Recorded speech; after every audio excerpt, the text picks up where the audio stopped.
Hello everyone and welcome back to Laurence Plays for some more Factorio space exploration. And yes, well done to anyone who's actually remembered the schedule change. We're now doing this on on Tuesdays instead of what day was it before we were doing it? Thursdays? I think it was Thursdays. Anyway, so yes, we're going to be carrying on with space exploration on Tuesdays, and it'll be Industrial Revolution on Thursdays from now on. And this is due to sort of real life stuff getting in the way and all that kind of tragic things. So, having just started, I've just noticed that we've run out of science packs here. So I think it might be about time that we summoned up the rocket from down, not rocket, the new spaceship from down on Norvis, because this thing here is filling up with science, but apparently only up to about what's that? 1, 2, 3, 4, 5, 3,000. Now it seems a bit greedy to put much more than that in here. And also, looking at this, there doesn't seem to be 3,000 of everything's. Those two are close enough. There's maybe, but there's a bit of a shortage of purple and definitely a shortage of yellow. So, is that actually a problem in the base, or is it just that we've got to? Oh, where do they even go? Oh, no, they come in from here. Okay, it's not a problem in the base. We have massive quantities of all of the science available, so there isn't an issue there. However, we do seem to have a bit of a shortage of it coming up. So let's have a look at the numbers down here. Which one of these is responsible for science? This one. Okay, so we've got these two set at 2,000. That's part of the problem. So if we set these up to 3,000, that one. That's the other one. And I presumably didn't do this before because they're the more expensive science packs. And I say expensive in sort of finger quotes around it because they aren't quite the same. But yeah, the question is, will this be enough to tip the spaceship over the edge and actually fill it up? And I don't think it will, because this is only going to be one more row of stuff. So there's still quite a lot of stuff that, to be honest, I don't know. I don't really know what other stuff to bring up, but I also am slightly loath to launch the spaceship not full. But it's a bit. It's not so much that it's wasteful. It's just a pain in the what's name to try and launch it when there's I'd have to go in here and fiddle with some of these things and just tweak it to manually launch. And I don't really want to have to do that, although I suppose I could, because I have run out of science. Well, let's let this run through anyway, and then there's a few extra bits of space pipe and stuff coming through. Now, another question that comes to mind is, why is space pipe being produced so slowly?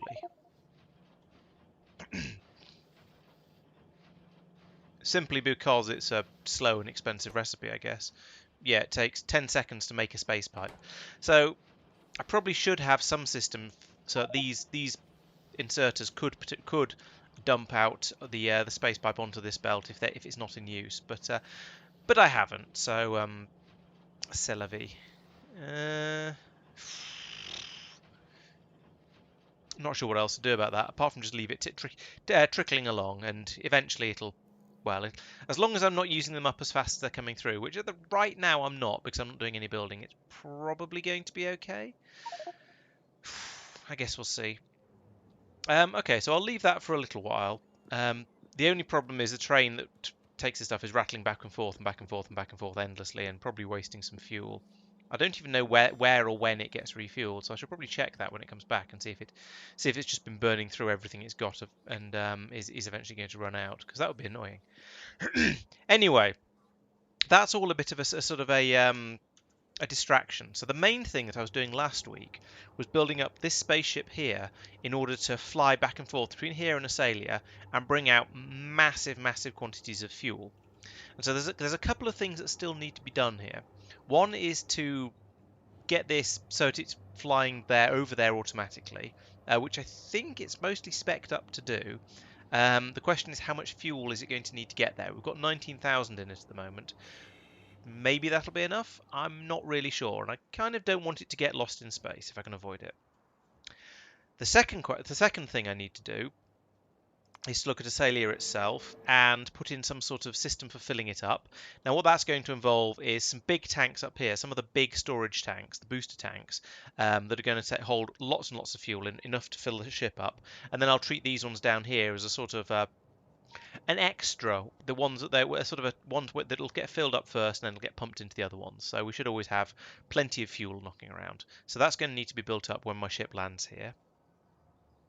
Then I'm going to need to build up somewhere here. I'm going to need some sort of fuel unloading system. Now it's tempting to do it.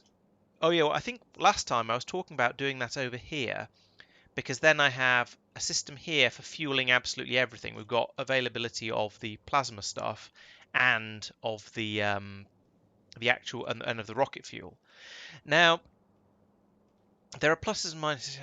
Yeah. I'm going to need the rocket fuel in order to have ships land on planets. That's definitely the case, because they're going to need that to take off again. So I want to fill them up first, like this one, for example. When it flies to Norvis, it takes 2/3 of the fuel in here to take off again. So you need to have lots of fuel available in these when they go into land, and then they can fly back up into space, come here to refuel. Okay, that's sort of fine. The next thing is that they would then need to do whatever other spaceshipy stuff they want to do. So the problem with having the spaceships refueling here is that I can only have them land in one place.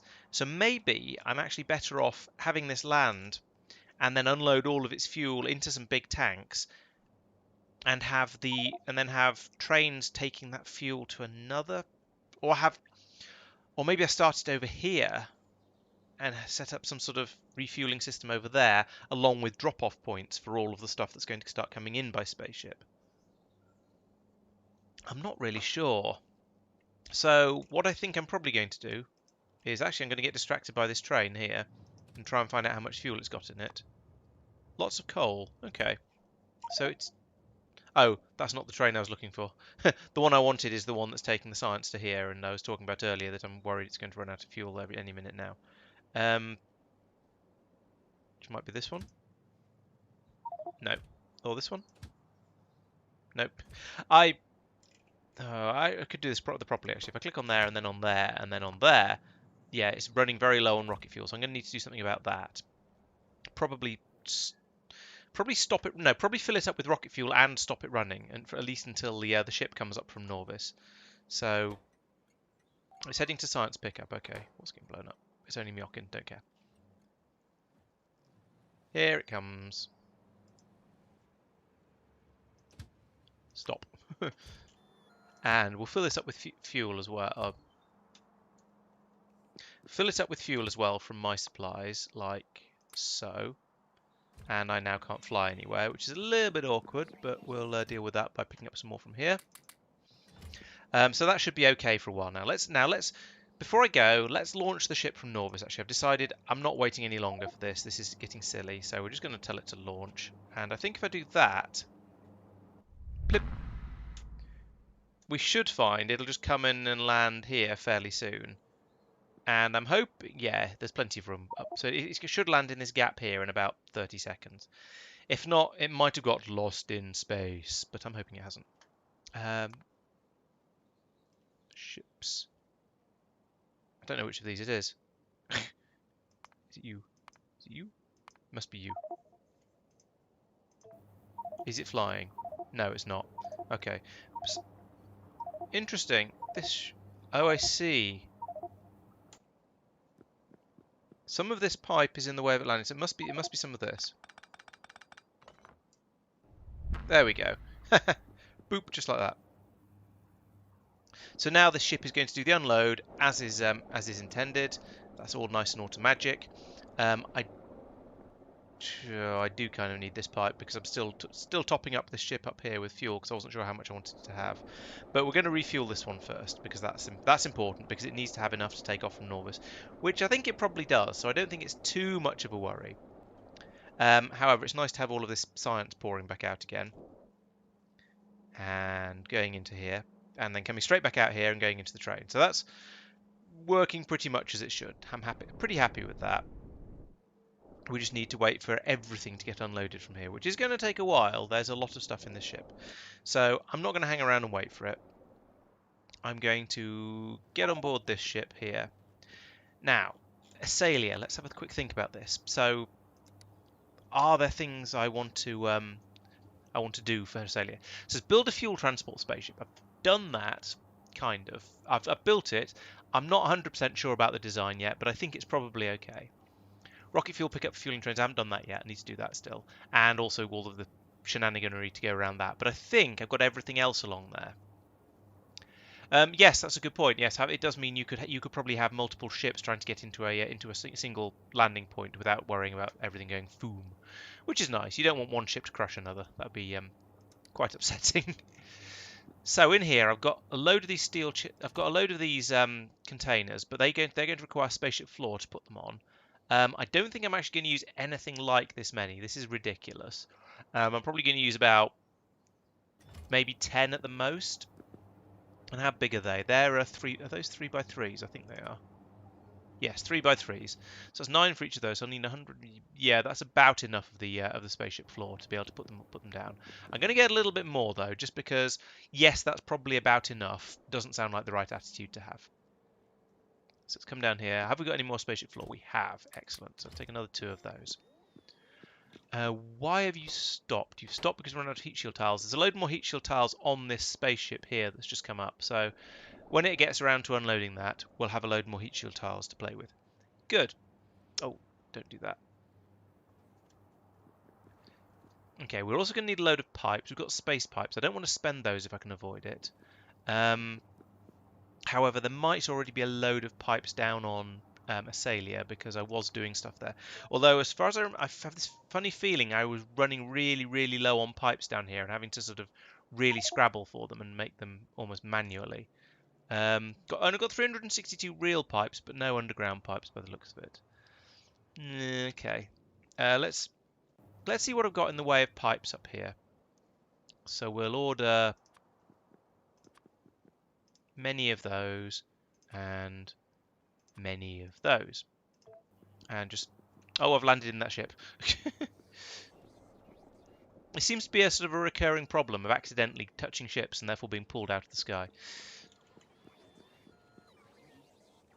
Okay, how are we doing? Yeah, that's reasonable numbers of pipes, especially given there's a few hundred on there. Okay, what else do I need to do up there? I think this is going to... Oh, I'm going to need to make sure I've got at least one clamp to place down there for the ship to land against. There's 5. Good. Okay, I can do that. Is there anything else I need? I can't think of anything else, but that seems... I feel like that's probably all the really important things. And if not, well, I can always come back and forth a few times. I've got my other spaceship, the one with the ion engines. It'll make that nice and quick and reliable and easy and stuff. So, okay. Now, in theory, there's now virtually no... We're down to virtually no fuel in here. So if I look at... Where was it? Input signal 76. There's an output signal of 1 tick from that. So if I link... I need to now work out what it is I'm supposed to be linking back up here. But the ship should automatically launch and automatically fly off towards Asalia, I think. I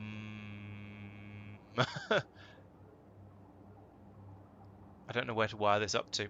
Okay, let's follow this through. So this one is outputting a tick and sending it to there. This one is saying, if I have 2 ticks, then output all of this stuff, take off. Okay, so it's this one, the top of this one, that needs to be linked up there. So from there to there. And now we should... Yep, we've taken off. No, yes we have. Good. We are flying. Also good. We've got 20,000 rocket fuel. It's going down slowly. That's acceptable, I think. Let's look at the numbers. A minute and a half to get there. Well, going down quickly. And yeah, there's loads of rocket fuel. Okay, so this tank here is more than enough to fly to Asalia. That's good to know. The 5 lasers on the front are hopefully enough. They seem to be doing quite well with the asteroids so far. So this is promising. Even with only 1 engine on the back, it's only taking a minute and a half to get to Asalia. That's That's plenty quick enough for the sort of nonsense we're doing in this with this ship. This is just going to be literally hauling massive quantities of fuel back and forth. What is going to be interesting is to see how much fuel it's going to take to lift off from Asalia with all of these containers in there. And then maybe I'll consider stretching the ship a little bit. I mean, I don't have the bits for it on hand. Well, actually, I do. I do have the bits for it on hand. I've got eight spaceship walls, so I can make it 4 longer. So I could fit in another row of these tanks. That would holding container stress could probably take it as well. So yeah, maybe I should. How are we doing? 1 second. No seconds. And it won't land because there's nowhere to actually land. But if I do it manually for this first time, then I can land all the way up here somewhere in my fuel storage area. So if I touch down here, like that, boom, then I can come out here. We're going to have another space undergroundy there. We need to have a clamp there, so that to land on. And then on here, we need to have a massive quantity of these. I can't put them there. I need to put down some of this first. And there we go. Good, I can. I had this brief terror or brief concern that I wasn't going to be able to. Actually, what if, instead of doing that,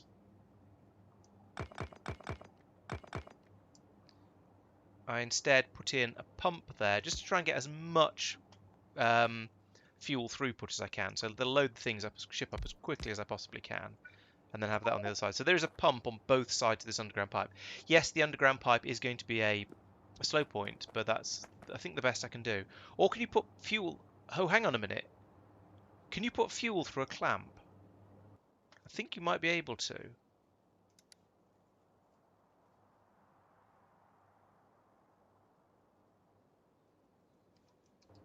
Doesn't say in there. I think you can put some stuff through a clamp. You can certainly put... you can pass signals through them and power through them. Here we go. Clamps. Doesn't say.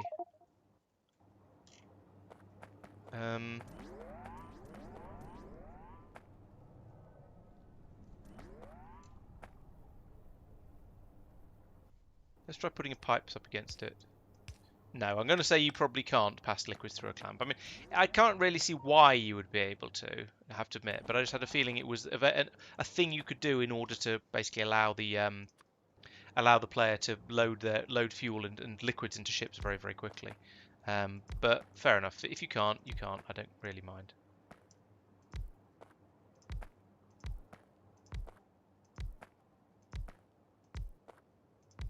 Okay.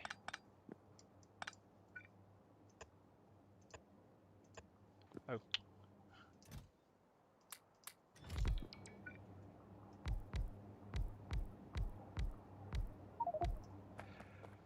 Right, there's some fuel storage, and that is, let's see, is 1, 2, 3, 4, 5, 6, 7, 8, 9, 10, 11, 12 there, and there's 12 there. So that's exact. So filling all these up will be the same as filling. Well, if you dump all the fuel from these into these, it'll be a complete spaceship. It's worth. Now, of course, that relies on this one filling these up, which is going to be a bit of a slow process, but never mind. This is sort of a work in progress at the moment, and by the time the spaceship comes back, these tanks should all already be full because they've been filled up from these ones. Now, can I do some sort of cunning system here? Yeah, if I do that, that's got that in line. I'm just trying to see if I can manage to line up a connection that just goes through tanks like that, basically. That's quite good. I mean, I say quite good, it's dirty as anything, but it sort of works.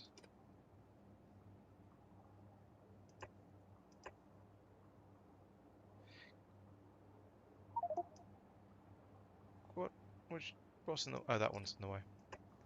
I don't have any normal tanks there apparently. There's probably some on this planet somewhere. But I'm thinking that the transfer might be quicker through all the through these pipes of chains of tanks, rather than through the. Oh, actually, you know what I should do? That'll pump through much quicker. Okay. So this is basically working. We've got this tank has been completely drained, but we'll fill up as quickly as possible from all these other tanks around it. And then we're just going to fill the ship up as quickly as we can. And as you can see, this tank here is getting most of it. Actually, most of it's going into here. This one is going to end up completely full when we only need we only need about 5,000 fuel in there, if that, or maybe it's about 3,000 fuel in order to fly the ship back and forth. So this tank is massive overkill. However, I don't think there's any harm in that. It can just store all of that fuel. So up here, what are we saying about takeoff power? Launch is disabled because it's still trying to go to Asalia. I want it to go to Norvis orbit. Oh, here we go. Launch energy, 30 gigajoules. So that's. I'm trying to remember what it was like from Norvis for the other ship. Let's have a look, because the other ship might be back there by now. No, it's not. It's still unloading. Norvis orbit. I mean, up here it's going to launch fuel energy is going to be basically 0. 428 out of 0. Oh right, yeah, 0 gigajoules to launch from here, so that's fine. It's not going to have any problems taking off. But from the ground, I think it's. I honestly can't remember what it is from the ground, but it's certainly going to be more than it is from here. And currently from here we've got 71 gigajoules, so I need to pump a bit more fuel in there before this ship will be able to take off. So this one I think is probably quite heavy because of all of these storage tanks. So it's going to take a fair amount of oomph to get it off the ground. This whole system is absolutely horrible at the moment. However, as the system runs and we get more and more rocket fuel pumped up here, I think it's going to get gradually better. And another thing I'm going to do is run these in separately, because I think that's going to give me a much more. Well, it means I don't have any risk of overloading any of the pipes, and so I think that the fuel should run a bit quicker. At least that's my hope. I don't know if it's true or not. But okay, so as you can see, this whole area is now working like the absolute clappers. We've got the oil coming in, getting refined down into the heavy, medium, light, then turned into rocket fuel, and then that rocket fuel is getting turned into liquid rocket fuel, and this pipe is full for some reason. We obviously need more pipes carrying the fuel up than we've got. So these are in blocks of 4. Okay, so what I'm going to do is pull up these pipes, do that, and then run another pipe up like this to there. Hopefully that'll help a bit for that one. Oh, there's a lot of these. This is going to take me a while to fix all of these up. Let's do this one next, because reasons.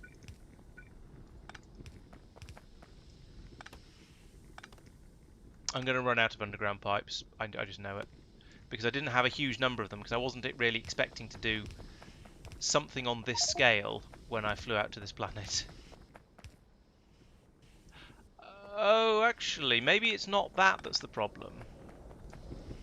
Let's try something a bit cheaper first. Did I put this in? Oh, no, I didn't put it in the wrong place.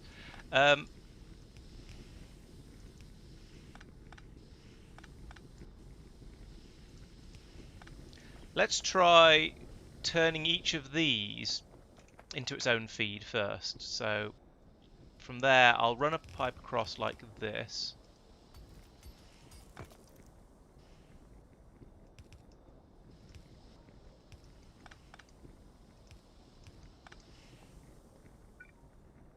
That will and then I can pick up all of these. So now each column is going to have its own pipe, and hopefully that'll be it'll at least double the amount of oomph that's room for the fuel to go through, I suppose. And over here we've got, actually there's only one on this one as well. Let's see how that's done. So, so yeah, down the bottom here, that one's okay. That one's, yeah, getting through its surplus by the looks of it. The backlog is not decreasing. And down here it's all getting passed out down this way, so that's what's into the station, so that's okay. But we've still got this pipe full to capacity somewhere along here, wherever it is. Maybe I should go along here and put in some pumps. I'm not really sure. This is the problem is I don't have a very good feel for what causes the different types of overload in Factorio. So let's try putting in some pumps along here, like this. At least I don't have to worry about power because I've got the wherever they are. Where are they? Somewhere in here. There it is. The massive these pylon substation things, which are great. They just fantastic for pumping or pushing power out to a huge area. So I don't need to worry about power. I can just shove the pump straight in like this. And I guess see if that helps.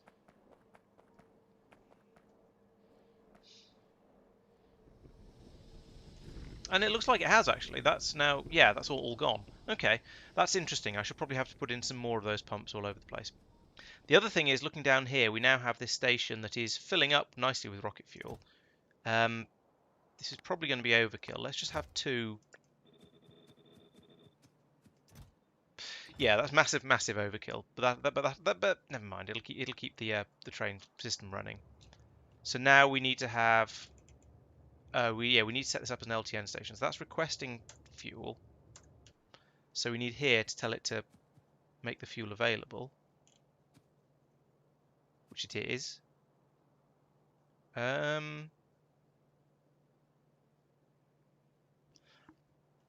Why have I not had a train come up and collect all of that and then dump it into all these chests?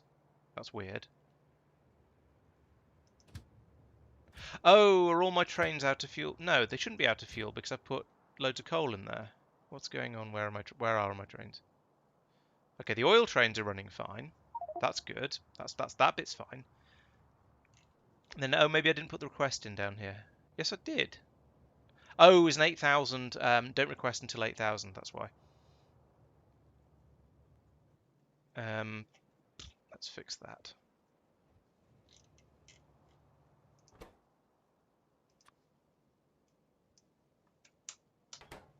And that should do it. Go yellow. Ping. There we go. Yes, it does. Yeah, there's wires. The chests are all wired up. Hence, we know we've got 210 coal in there at the moment. Okay, so there we go. That's fixed it. Here comes the train. Shoomp, to pick up all the fuel. Nom nom nom nom nom. The fuel stopped coming down. Oh no, it hasn't stopped coming down here. There's just a bit of a gap in it, probably because we ran out of oil because we're ripping through it so quickly to make all that delicious rocket fuel. So how are all the rest of these doing? The ones I haven't put pumps on. That one looks a bit full as well. So let's continue with the idea of pumping the fuel around. This seems to be helping an enormous amount. And I don't really want the fuel to be coming back down into any of these because, well, that'd be silly.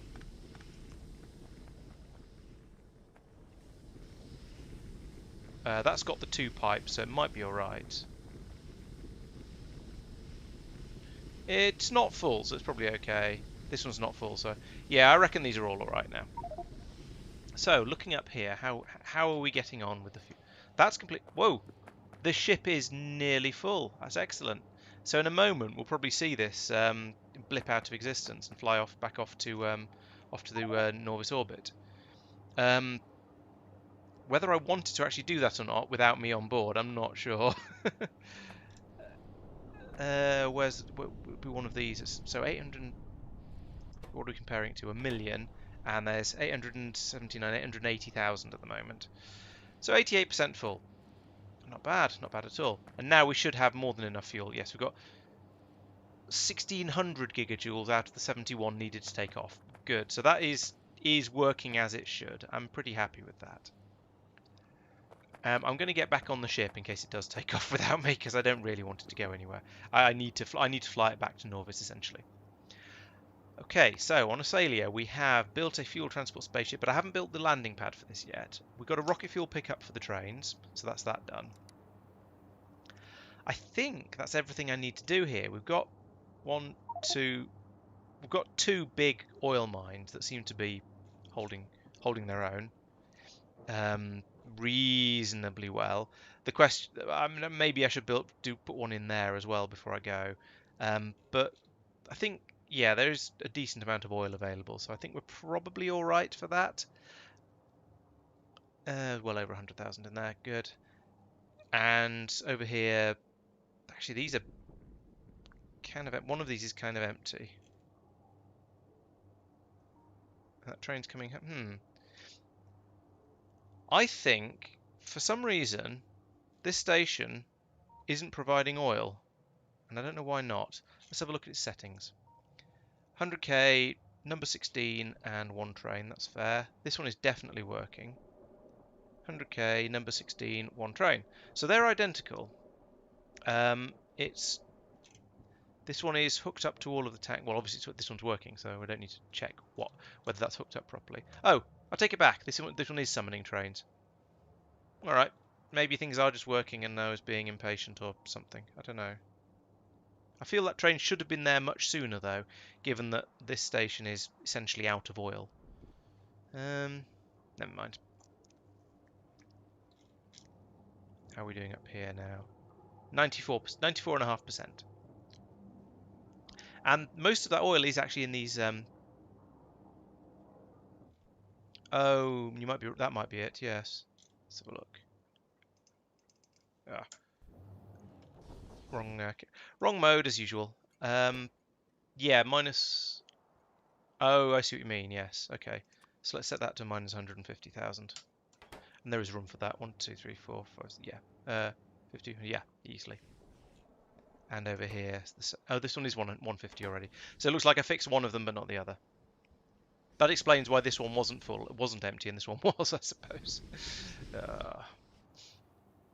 Okay, so I think this is working. There's no fuel in these tanks. Well, not actually. There's some fuel in these tanks, but most of it is just getting pumped straight up into here, which is what you'd expect. This should be the priority one. This should fill up first, and then pump through into here as fast as that one pump can manage it. And then, yeah, I think that's everything really, isn't it? We've got the nuclear plant is, yep, ticking over. Whoa, ticking over pretty nice. Whoa, oh, we've run out of uranium.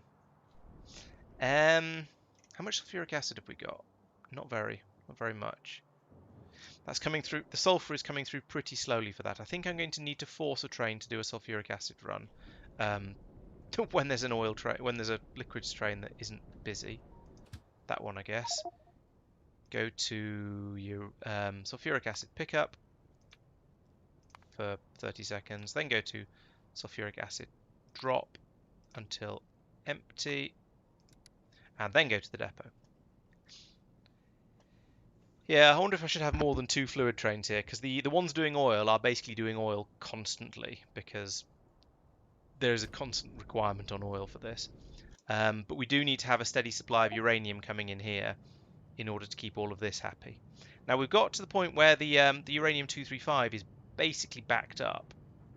These machines are still running, so it's not completely backed up. We've got a lot of it available, and it's not flowing, so we're good on that. But we have run out completely of the uranium-238 because the ore supply has run out, which is awful.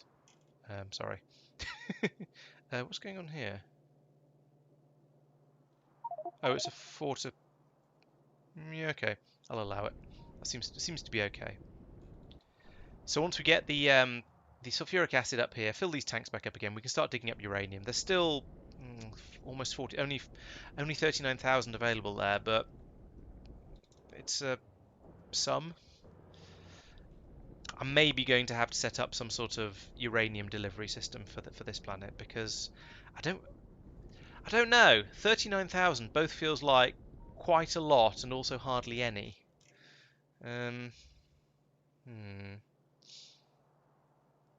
Got got 7,500 here. Yeah, I'm going to grab that as well. So you go to uranium or pick up and for a while, and then go to uranium or drop. Now all of this is set up properly and is working, except it's just a bit slow because we're making sulfuric acid so very, very slowly, and therefore it's not keeping this topped up. Therefore we're not getting the uranium through. So it's just a bit of a problem there. But that's, at least I put a band-aid over it. It's a temporary fix for now. So we'll see how we get on with that in the upcoming moment or two. So the next thing to think about is the fuel. These clamps. In order to make it land automatically, we've got somewhere one of the, I think it's this one is, yeah. So this thing here should clamps number 2. So I need you to have a signal of 2 to say this is a number 2 clamp. Hang on. Oh no, that must be correct. Want them stopped? That one there, yes, that's my construction train. So that's on its own little siding out of the way, so I don't need to worry about it. Yeah, but thanks for pointing that one out, because yeah, that could easily have been a serious problem. So here, yes, I've decided that number 2 is the clamp code for a fuel spaceship to land with. No, that's not a problem. I mean, it looked wrong. You were quite right. It was just, and I don't think I'd actually focused on it, so it was very easy to miss. So we've decided that number 2 is going to be the landing signal number. So we put that there. So it should now all of the automation should be done except for landing on the at the space station. And if we look at here, how we're doing, we've got 1 million fuel now. So why hasn't it taken off? If 1 million, maybe it's not quite 1 million, maybe it's like 957,000 or something, 998,000, whatever it is, maybe it's slightly less than 1 million. So we'll let this run a little bit longer and see how we get on. I can't get a more precise number, but that's my assumption, is that we haven't quite got to 1 million yet. Otherwise, this would be outputting the 1 tick to that. And that then goes to, where's its output? Over to here. Oh, and we're getting the other tick from here, which we already are. So good. Then this will get its 2, and we'll launch back to the space station, I hope. But while we're waiting, I don't think there's anything else to worry about here. There's the I could build another what do you call it? Another mine here, oil mine here. But the others, they're keeping up well enough. Yes, I mean I'm pushing the fuel through basically as fast as it can possibly go.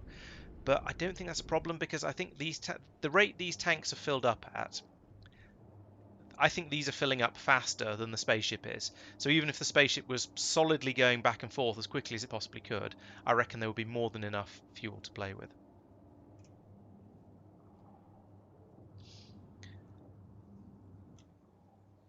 Yes. Yes, Andrew, it is definitely connected.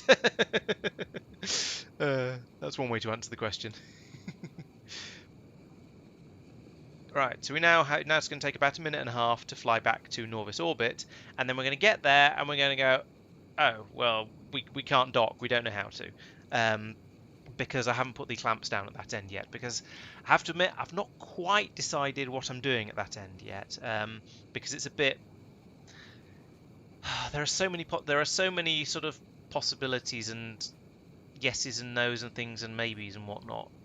I think I'm going to make a new starport, because I think that's going to be the best way to do it. Just have one central place where all of the ships rock up to, and then dump everything into LTN trains from there. I think that's going to be the best way to do it, because otherwise I'm going to end up tracking the rocket fuel around the space station by train, and that feels a bit silly. But then on the flip side, I'm potentially also going to end up tracking the the other stuff, the ion stream around the space station by train, and that's also kind of silly.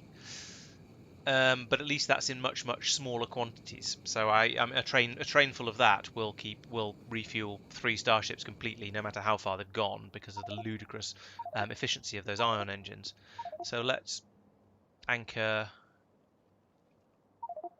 Why was it trying to anchor there? Oh no, flat solar panels in the way. I wonder where it's trying to anchor. Did I put a clamp down over here? Maybe it was trying to anchor here. Yes, it was. It was trying to hook onto this one, which I actually don't want. I'm going to leave that well alone for now. I'm going to have my you know what? Let's just land the ship. I'm not going to say at random, but just drop it in here so it's out of the way. Because it's really cheap to move spaceships around around the space station because it takes practically no energy to launch. So I mean, as you can see here, yeah, zero gigajoules to launch, so it is basically free. If we look at these, then presumably a little bit of the fuel is being pumped over into here to keep this one topped up. So these are 93, 94% full. So that is expected. I was expecting the fuel for the journey to come out of this one. Now, possibly what I could do is I could set this pump to only run when it's on a Salia. That's an idea. Let's do that. I like that plan. So where are you hooked up to? The input of that one. So if I get a wire and run from here to here, then I can say when you're on a Salia, which is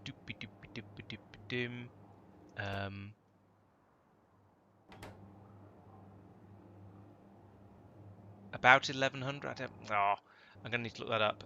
When A is about 1100, then we want to pump the fuel across. Let me check what Salia's planet code is. 1134. Okay. So if A equals 1134, then pump that way.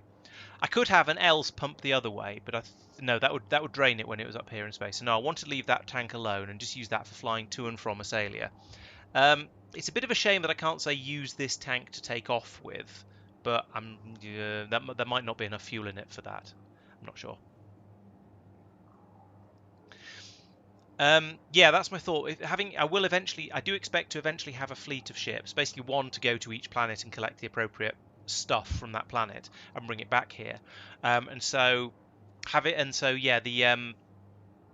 them parking in a central location for fueling up seems like the best way to do it. I am aware that if I upgraded my space exploration, then I'd be able to have spaceships that run on have ion drive boost tanks that will allow me to take off from planets using the ion drive. Yeah, I probably should, but I'm not going to for now because I'm foolish, basically. Yeah, sorry. So this ship is now functioning, doing what I want. That's good. I think that I can consider to be finished, except for the landing place. 10,000, only 10,000. Okay, so they're smaller than than these tanks, and less flexible, but you can use them to take off with the ion engine. Presumably 10,000 is more than enough to take off from a normal planet. Okay, so what the next things to do? Let's see. I want to build my spaceport. Now, where should I build the spaceport? At the moment, I've got a spaceport. Oh, they're only for taking off in space. Oh, so I still need rocket fuel booster tanks for taking off from the ground. Okay, that's okay then. I'm much less bothered. Yeah, he's very useful. I'll have to keep him. And to be fair, not just useful for Factorio, he's also very useful for the GTA stuff because he keeps producing all the code needed to make it run as it should. I can automate this, turn this train back on again now. So my original space station is here. Okay, so slightly more space efficient. So it's 4 squares giving you 10 instead of 9 squares giving you 25. It's about the same then, roughly. So my original space station was here, which was working pretty nicely, doing what I want. But because I'm using LTN, there's no reason at all why the new one has to be in the same place. It literally it doesn't matter at all. I could put it anywhere, and it'd be absolutely fine. I'm very tempted, however, to keep it in this sort of general area because I am plundering from these. As you can tell by the way the bots are flitting around, I am taking stuff out of these warehouses in order to fly over here for the construction that's going on. So maybe I should keep it over here. A spaceport for spaceships is probably going to be a bit bigger than the ones for the rockets because instead of it just being this fixed size landing pad that the rocket will fit into, it's going to need to be room for a spaceship, and a spaceship's probably going to be about this size. The ones for the traveling out to the planets, I'm going to start using the ion engines for those, but I'm only going to need one of them. But let's see. Only need the one ion engine because I don't care how quickly they fly. So I'll only need 3 or 4 or 5 of these things. I'll need probably 4 of these for taking off from planets, and then a warehouse in there as well. So they'll probably be about this sort of size, maybe a tiny bit bigger. Yeah. I was considering stretching this, wasn't I? Do I still want to? I'm not sure.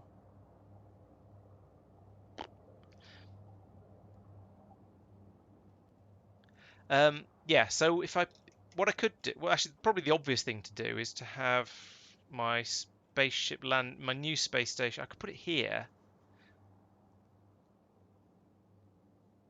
Oh, later on, I'm sure I will care about speed, but I'm planning for now at the moment. And by the time I care about speed, perhaps I'll have antimatter engines, and then there'll be a whole new system of fueling them, and I'll just want to completely redesign them. However, that is a fair point. Maybe I should try and design my space station, in such a way that I can bring bigger spaceships to it in the future. Although that said,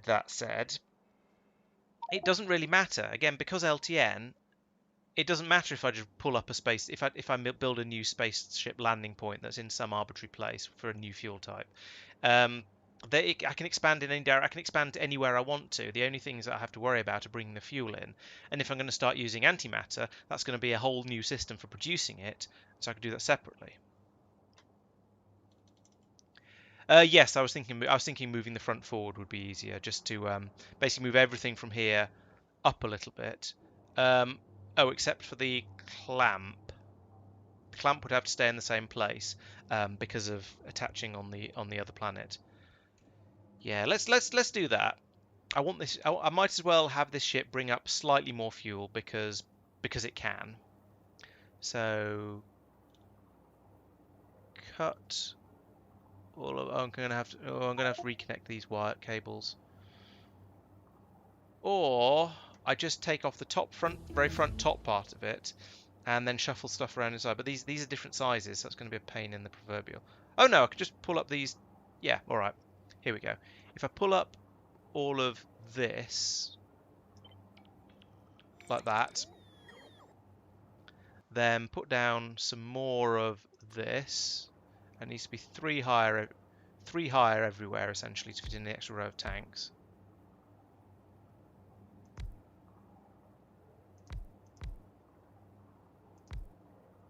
Like that.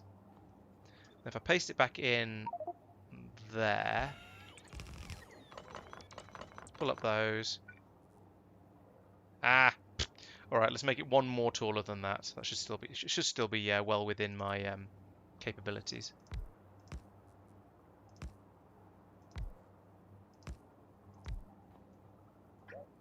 No, not that bit. I didn't want to undo that. I wanted to undo something else. This bit, in fact. Put it there. Then I can put these across there. Like that. I can put another row of these here. And then I can link that to there. And then I'll need this as well. Okay. Are you a happy bunny?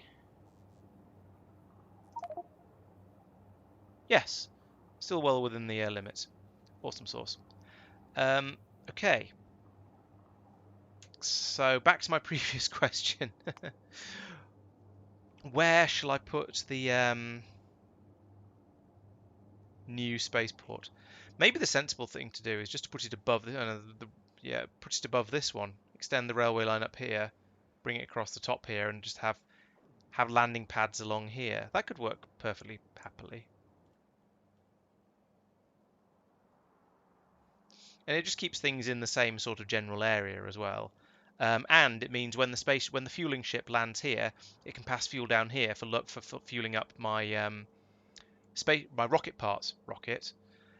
Um, which isn't really going to be needed for much longer, but probably will be at some point. Okay, let's do that. So I think given I've made a decision, let's fly the ship over there.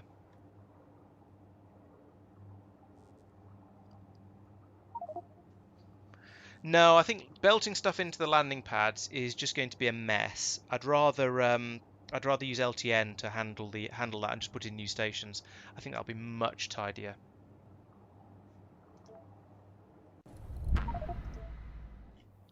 So back all the way over this way again. do, do, do, do, do. Do, do, do, do, do. Oh, it's down here. Overshot a bit. Okay, so this ship goes in about here.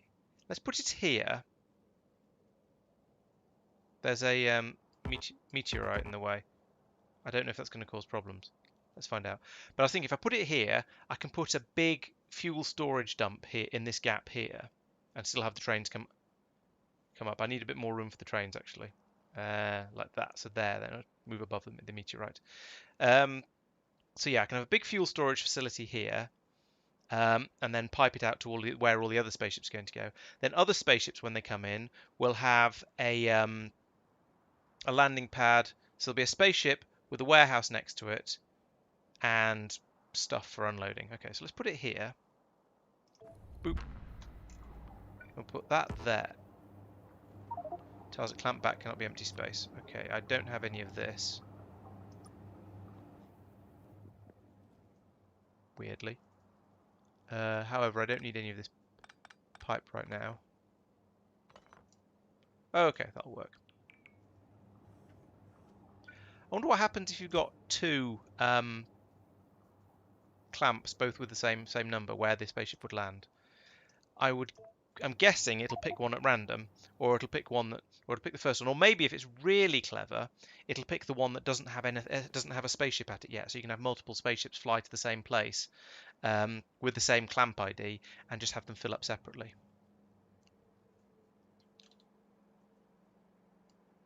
Boop. Don't need that anymore. Oh wait, yes I do. That needs to be there, and yeah, okay, we'll call that 3.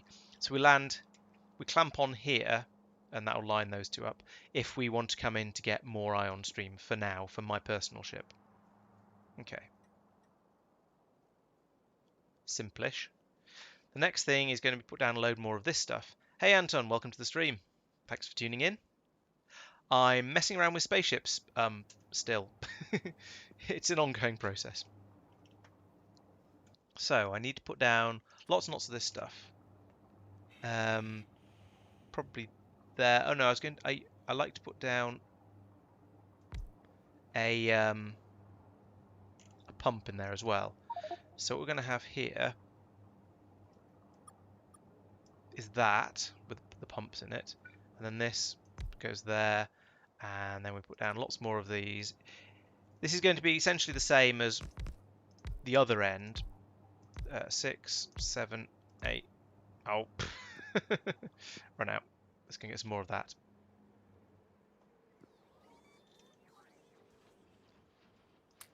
Please. Yeah, and everything's chugging away happily down here now because we've got all the supplies we need again. So flip back up here again. More. That's 9, 10, 11, 12. No, just pick that up. Do what I mean, not what I say.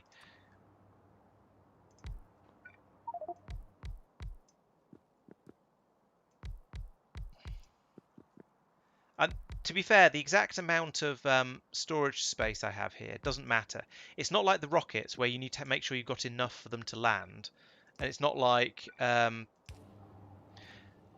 you've got to have enough for them to land, and therefore you've got to make sure you've got enough room for them to all unload at the same time.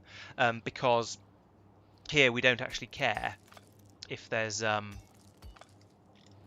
we don't care if the spaceship ends up just sitting here for a while trying to unload. In fact, it's going to no matter what, because it's set to keep flying back and forth and back and forth and back and forth until basically whenever it's empty or whenever it's full. So the ship is going to sit here until it's empty, which is going to take forever with just this one pump going at it. But yeah, never mind. I could put in.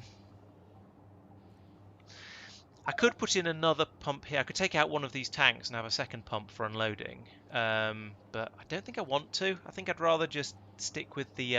I don't. This slow unloading is probably going to be fine. We shall see how it goes. If we start to run into problems later, then I reserve the right to update this. But for the time being, I think we should be all right. So the next thing to do is to make a copy of this ship, which we'll put here, and then I'll adapt this to turn it into a resource hauler instead of a fuel hauler. But otherwise, there's going to be some very similar design things made with it. Yes, space exploration is now on Tuesdays. Due to real life and, well, it's nearly Panto season, so I'm going to have rehearsals fairly soon. So now yeah, my schedule has shifted around a little bit. It's going to it's space exploration on Tuesdays, industrial revolution on Thursdays, and videos to come out whenever appropriate. Why is that still? Oh, okay, that's why. Yeah, so the streams will be space exploration on Tuesdays and industrial revolution on Thursdays. Yeah. Hopefully it won't take too long for people to get used to that, and everyone will still turn up. I guess we'll find out. I mean, seem to be doing reasonably well today. It's sort of fairly typical numbers. Okay, come on, get on with it. This is going to take a while for the bots to actually get this ship built up for me.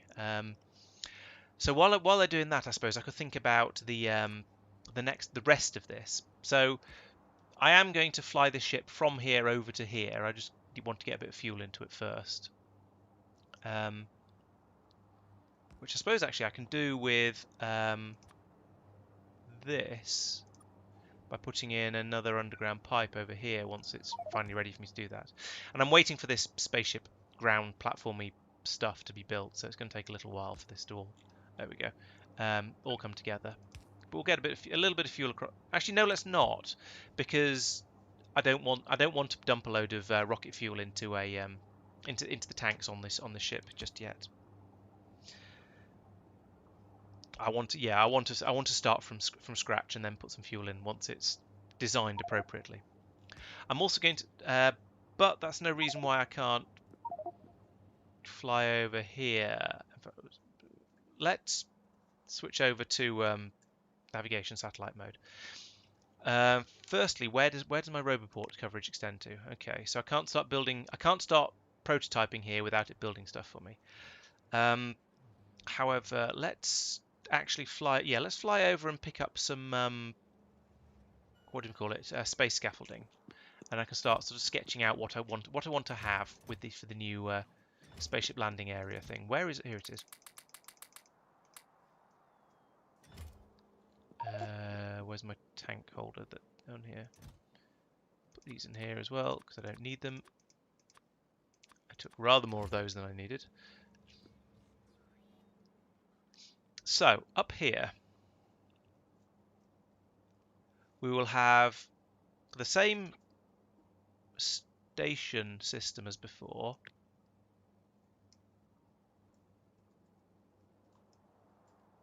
Press the right buttons. There we go. All right, let's do it like that. So I'll get rid of that and that and that for now. put that in here will probably be sufficient, I guess.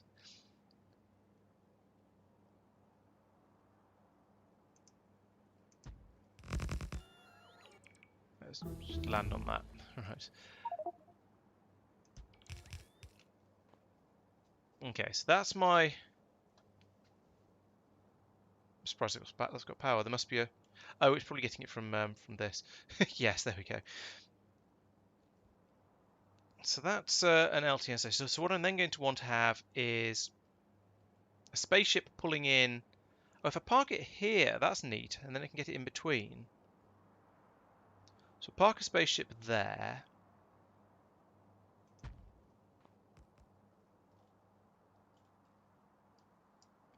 And then from here, I can have an unloading system bringing the stuff off the ship and down to these grabbers, and then have one of these here.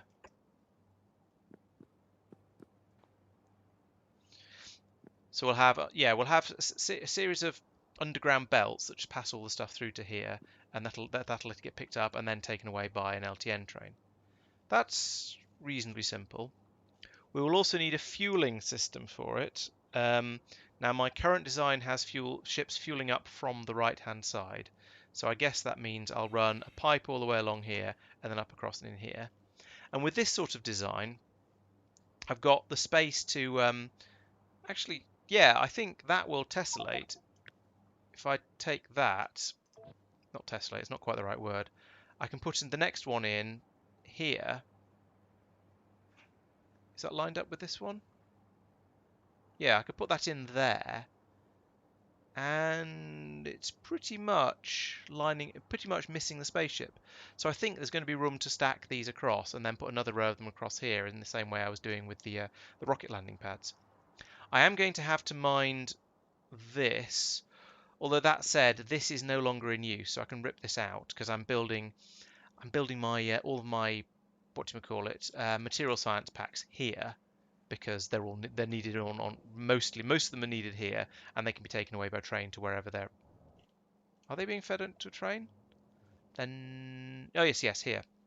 So they can be picked up by train for the few other places that need them, and then go into here. So I don't actually need the lost it this system anymore. That's sort of unneeded.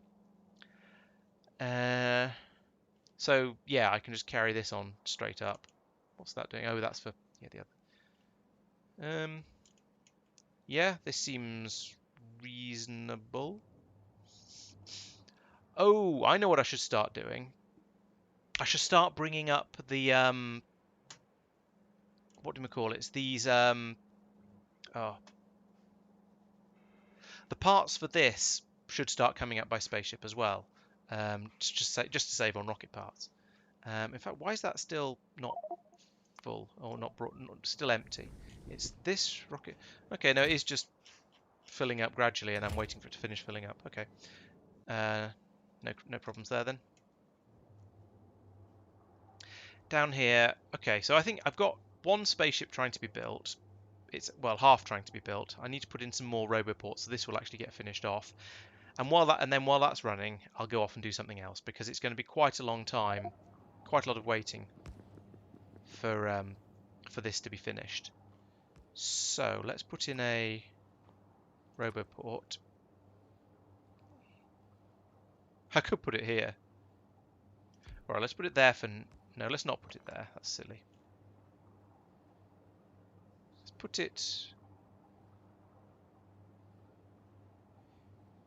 I want to put it... Alright, I'll put it down here, because that's a sort of a reasonably tidy place for it.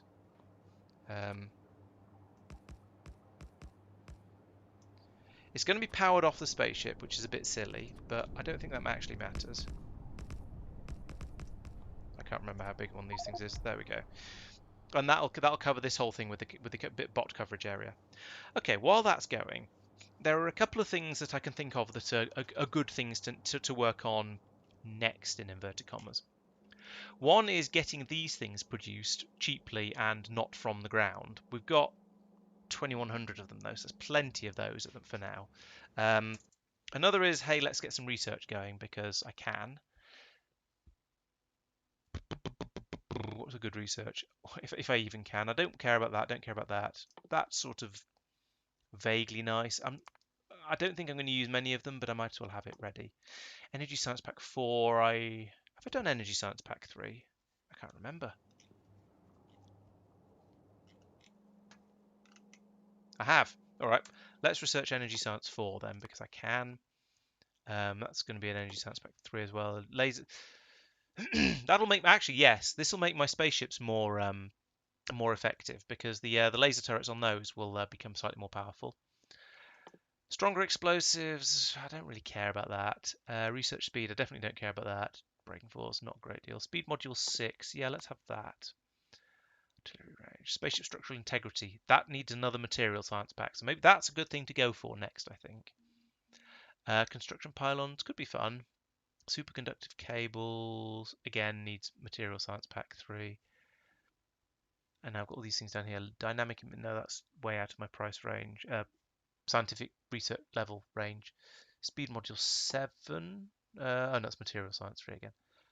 Artillery. Let's get an artillery range. Artillery shell range upgrade as well, because that's good there and inconvenient. Right, so that's I was saying material science. So I've done material 1 and 2. So I think now it's probably a good time to go and think about material 3. So let's have a look. Material science. Come on, do what I mean, not what I say. I can't grab the. There we go. So we've got material science 1 and 2 I've done ages ago. And that's been running happily for quite a while. So material science 3, this looks, well, I don't need 4 down at the bottom there. Material science 3, this is going to be a bit more tricksy, I suspect.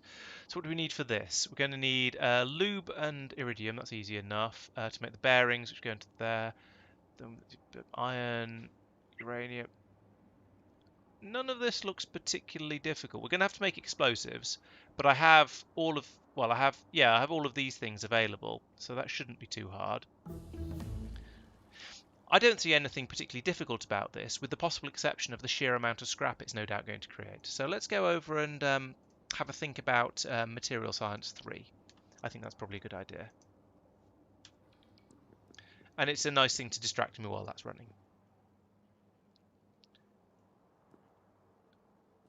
So, in order to get material science, I bet I'm going to need loads and loads of those red crunching machine things. So let's have a bit of a look at this.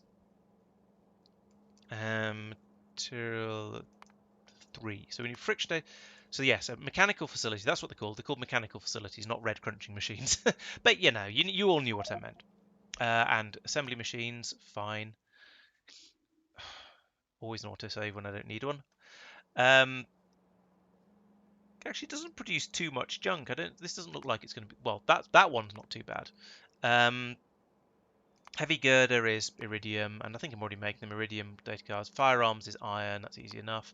And this again requires a mechanical facility. Radiation facility here, so something slightly different. I'm going to need to bring in the uranium because I don't think I am yet.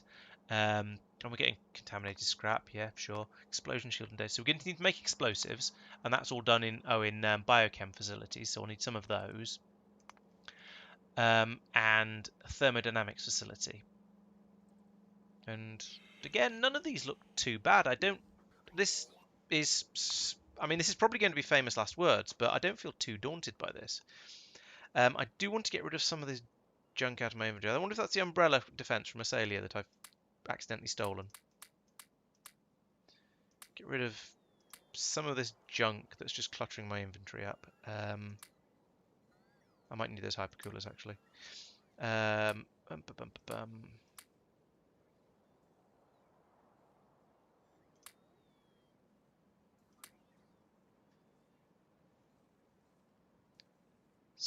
Secondary inputs as potential output.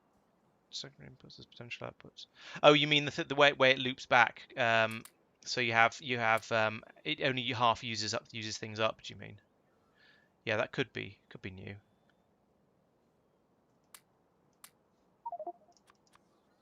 Oh, what was that? Oh, White inserters. Okay, yeah, I do need those. Don't need that or that or that. Yeah, loop back. It's, as far as I'm concerned, it's kind of a solved problem. It does sometimes cause issues, even though it's a theoretically solved problem. But I don't see myself struggling with that too much. Right, so we need,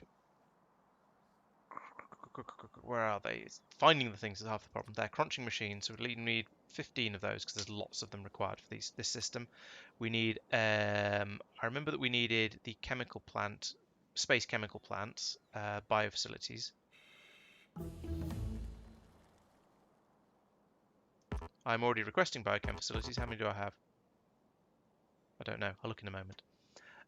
Assembly machines I've got. There was a radiation facilities. I needed some of them. And yeah, I'm pretty sure it's thermodynamics. Let's check that. Explosion happens in a, yeah, thermodynamics, good. So it's just the biochem facilities that I don't seem to, that I wasn't able to, and I've got 5 of those. Let's make that 10, because I just have this feeling that I'm going to need quite a lot of them. Why are the logistics and bots not hurrying to do my bidding and take away all these unnecessary pipes? So I'm a bit short of wide area beacons. I've got 7 wide area beacons. That's probably going to be plenty for the sort of stuff I'm doing. I've got up to 14 of those, 3 of those, got the 5 of those. I think that means I'm basically okay. Let's go and start trying to build stuff and see what happens. Actually, let's take some more of this, because I always get through massive quantities of scaffolding. Because each of the sub buses is getting wider and wider, so it's taking up more and more space and just being more and more expensive to build.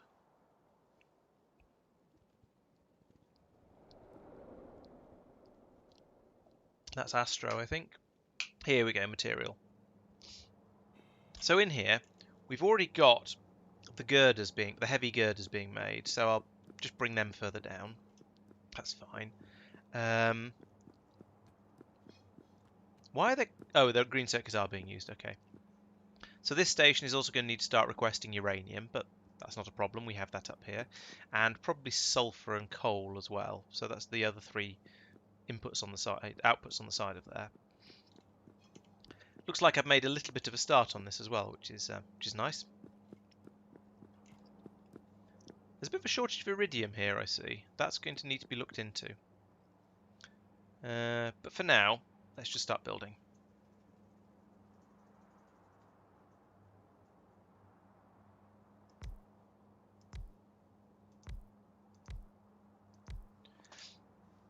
So, first one. Nope. Wrong button. First one is friction data. That is material testing packs, heavy bearing, and a blank data card and some lube. Oh, actually, let's look at the numbers on those. So 4 material testing packs. So I should bring the material testing packs in on the near side, the other 2 in on the far side. So this will be data cards, which are... Have I put data cards and material packs? I have put data cards and material packs on the same belt, which makes a kind of sense, because you always need both of them.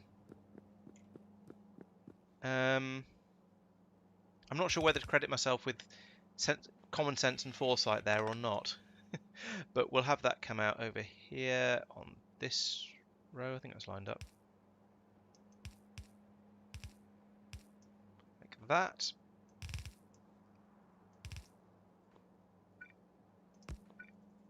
There we go. And then we have a crunchy machine. Crunch, crunch, crunch, crunch, crunch. Like so. And a lube. Oh, I see. Okay. I'm going to lube from there, am I? Fair enough. I guess I'll just go with what I planned in the past. Past me always has reasonably good ideas, I suppose. Citation needed.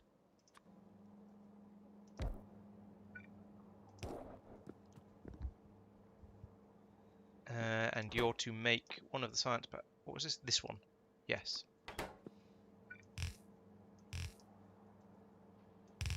And we're going to have... Oh, I don't know if we've had to deal with contaminated...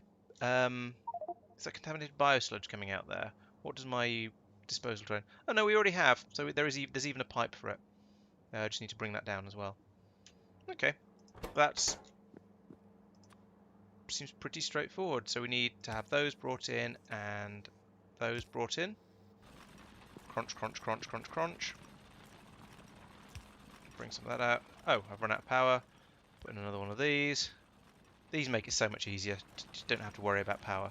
And it's only producing clean scrap. We need to do a loop back of the heavy bearings though. So that's actually quite easy because we can do that. And that'll put them on the near side, which means they'll get used first. So we get the data, heavy bearing and scrap. Okay, cool. So we'll take the bearings out here. Where are they? There, those ones. To the right. Like that. We'll take the scrap out to the left here. And that means I can have another machine unloading onto the other side of this belt and just save some space and sanity there by putting them on both on the same thing. Okay. Good. Simple. I've not linked up any of the these outputty bits yet, but basics are sort of kind of done.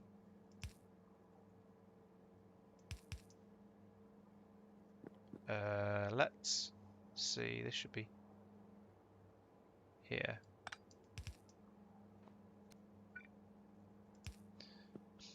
Right. What's next? Overconfidence here. Ballistic data. Okay. So this one requires girders and iridium. This one requires loads of inputs, and we're feeding the heavy girders through as well. So I'd need another return path for those, and iridium. So I need to pull both of those out. Yes, this is one of the more complicated ones you were talking about earlier, Tristan. And the scrap and the contaminated water. Okay. What about radiation data? That takes in, so that produces contaminated scrap, so I'd need to filter that out as well. And uranium and iridium. What about explosion? Also produces lots of extra things. So they're all much of a muchness at this point. They're all going to produce lots of things I'm going to have to deal with. So scrap is done. Heavy glurd, herba and iridium. Do like that. So we want to take filter heavy girders to the left and iridium to the left. So that will pull out all of the things.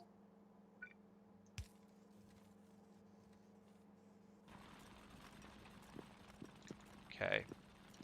And then I need to dispose of them all and feed them all back round to where they belong and that sort of thing. So the next machine, this is going to be the ammunition shooty one. So I need another row of this to give me some space to build in. Some construction room. And then there's another of these. These are nice and straightforward. And you're to do the ballistics data, which is that one. Also takes in lubricant. Doesn't put out any liquids. Okay, that's sort of convenient. Actually, this is probably a silly time to start rethinking it. But do any of these others produce? No, none of the others produce this contaminated cosmic water. So, meh. Oh, this one does. This one does. I just misread. Okay. Oh, that's fine. I mean, I'm not going to say it's good, but it's perfectly acceptable because I've got a pipe there to deal with it. So do that. We need lube in here. We need all kinds of nonsense in down here. Okay, so what we're going to do here is bring this down like this. So we have 2 of those inputs already on this belt. Now, what sort of quantities do we have on the inputs? Everything is 1 of them except the firearm magazine. 10 firearm magazines. That's a bit greedy. Okay. So this can be 1, 2, 3, 4, 5 different inputs. Okay, I sure. So we'll put firearm magazines in here, because there's lots of them, it requires 10 of them each time. We'll put these two in here, and then we'll put these two in on this one. And if we put this here and underground like that, we can then do this, this, and this.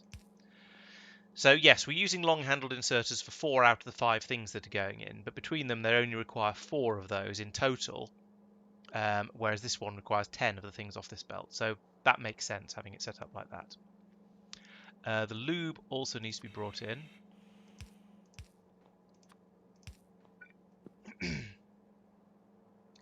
I might bring the lube down from here like this, I think. Oh, can't do it there.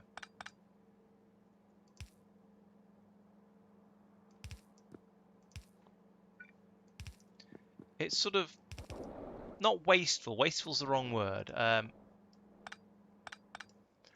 It's slightly silly having these pipes over here, I think, passing it down when it could just come down here and come across again.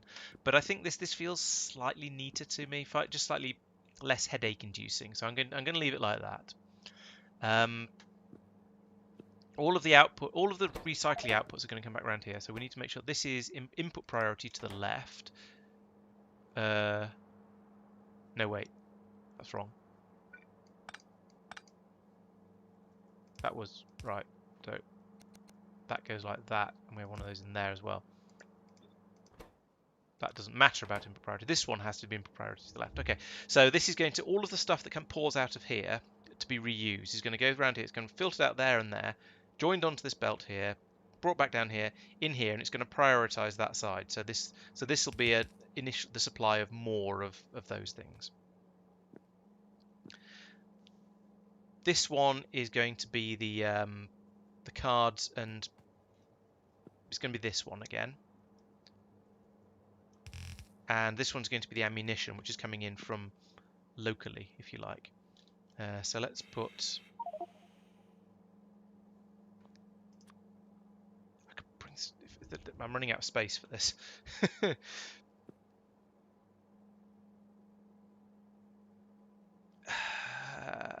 I could bring this straight down here, but then there's room to merge the other ones on the other side of here very nicely. Or maybe there is just about.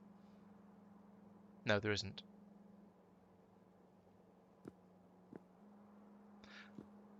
I should have left a little bit more space, but in fact, let's fix this by moving all of this. Was that a spaceship moving? I think it was, but that's quite a bizarre sound. By moving this whole shenanigan over about this far. Can you have something? Can you describe something as a singular shenanigan? I kind of don't care. I'm going to anyway. You can't stop me. Right, there we go. So now we have this coming in here, and I'm going to do this just to sort of free up a bit of space. That is no longer long enough, so we need to put those in there. Pull up that, put that there, and have this. This is the ammunition coming in like that. This is the these two things. So we need the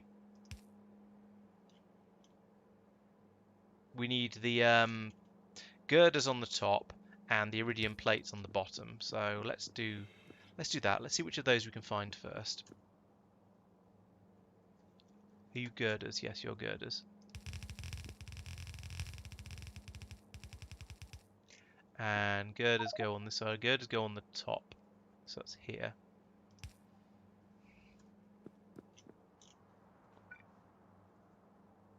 Like so. And so. I'm not going to link that up just yet, just in case I need to move stuff around again. Because I don't want to fill my inventory up too much with junk. Plan for right now, Mark, is to do the oh, have I missed? Have I just missed? I've missed enormous quantities of chat. Sorry about that, chat. Oh no, I said not as much as I thought I did. Yeah, hi Mark, welcome back. And no, really, today's plan is to get fuel hauling going, which is going on up. Well, here there was a spaceship here earlier, but it's disappeared to go and get more fuel to haul. In fact, the next thing is to get this spaceship finished and potentially this one as well, and start using them to haul other things as well. So really, the current plan is spaceships. However, I'm having a little bit of a hiatus is the wrong word. Let's put that there. Um, but I'm having a little bit of a hiatus while I wait for my very, very slow factory to build enough spaceship floor to do all of that stuff. So I thought, yeah, I'd get on with some doing some science for a change, because I've not done any science for quite a while, actually. It's a bit of a shame.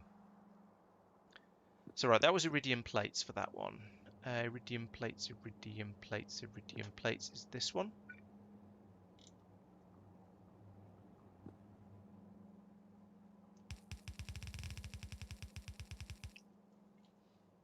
And that's slap bang in the middle, of course, of a thing, because of course it is.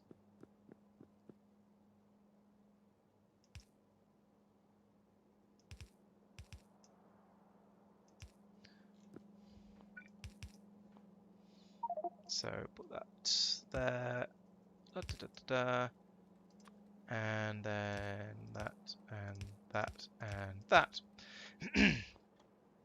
Oh, I wasn't going to put stuff in there, and then I forgot I wasn't going to put stuff in there. All right, let's just do this one as well then. So that all looks correct. That should work nicely. This one, as I said, is going to be ammunition. So this one is going to be this. So we have another splitter there. Good, it does reach.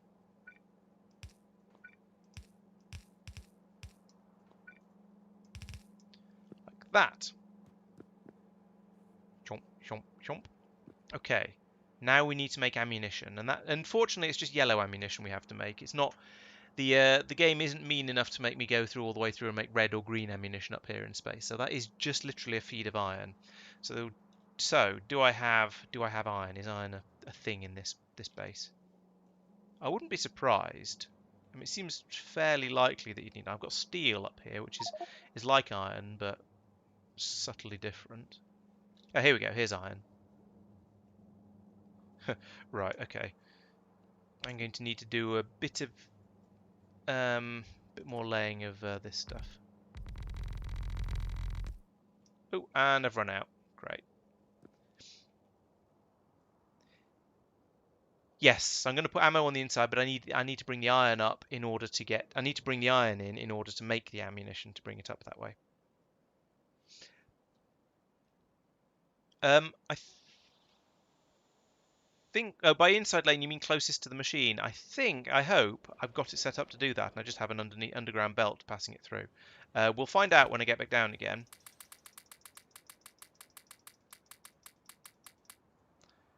Whether I've actually done that right or whether I've screwed up and I'm going to kick myself. But I think I've left the inside lane free for the ammo, so I think we're okay. But I have been wrong before, so I wouldn't like to promise. Let's go and have a look.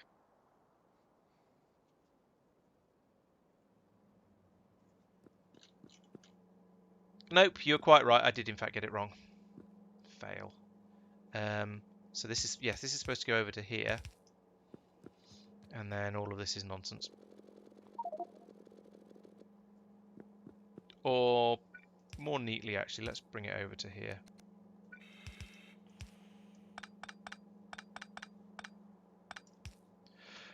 Yay, my inventory is full of useless stuff. There we go.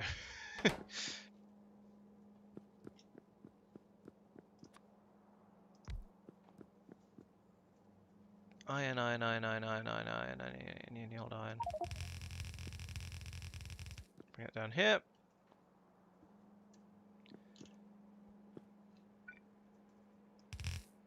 So that goes like that, and then we have a row of these things. Just put in 3 for now.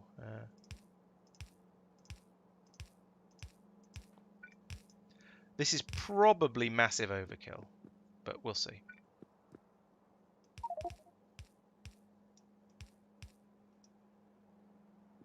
That's not right.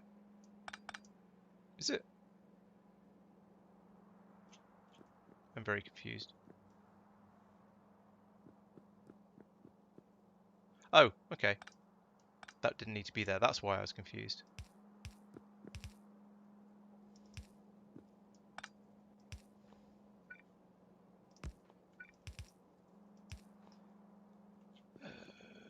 There's a load of pipes. We'll have to see what happens with the pipes when they get down here and just sort it all out later, I think.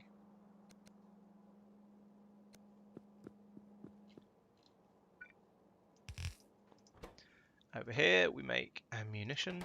Boop, boop, boop.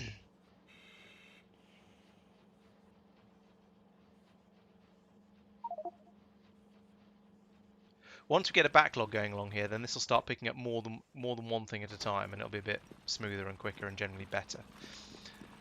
Okay, good. That's all of my inputs, and we are now making juicy science packs. I don't know why they didn't come out at the end here. Maybe it got clogged up on. I don't know what that got clogged up on. But the girders are coming back round. They should be now being prioritised. I think they are. I think that's all happy. So let's get rid of some of these byproducts now.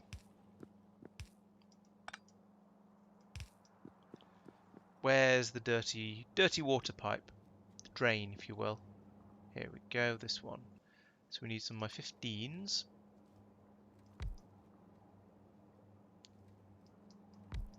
And we need a load more of this.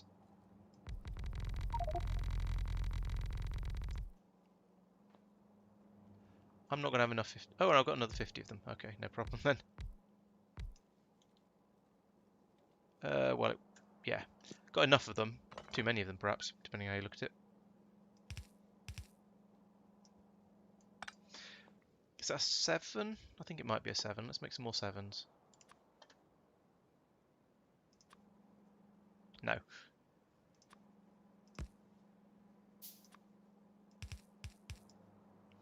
Right. I'll get rid of that. Next is the scrap. Let's go and find the scrap disposal line. It's probably this one. Yes, there's loads of scrap going on here. So I think that means I can safely put more scrap onto this belt.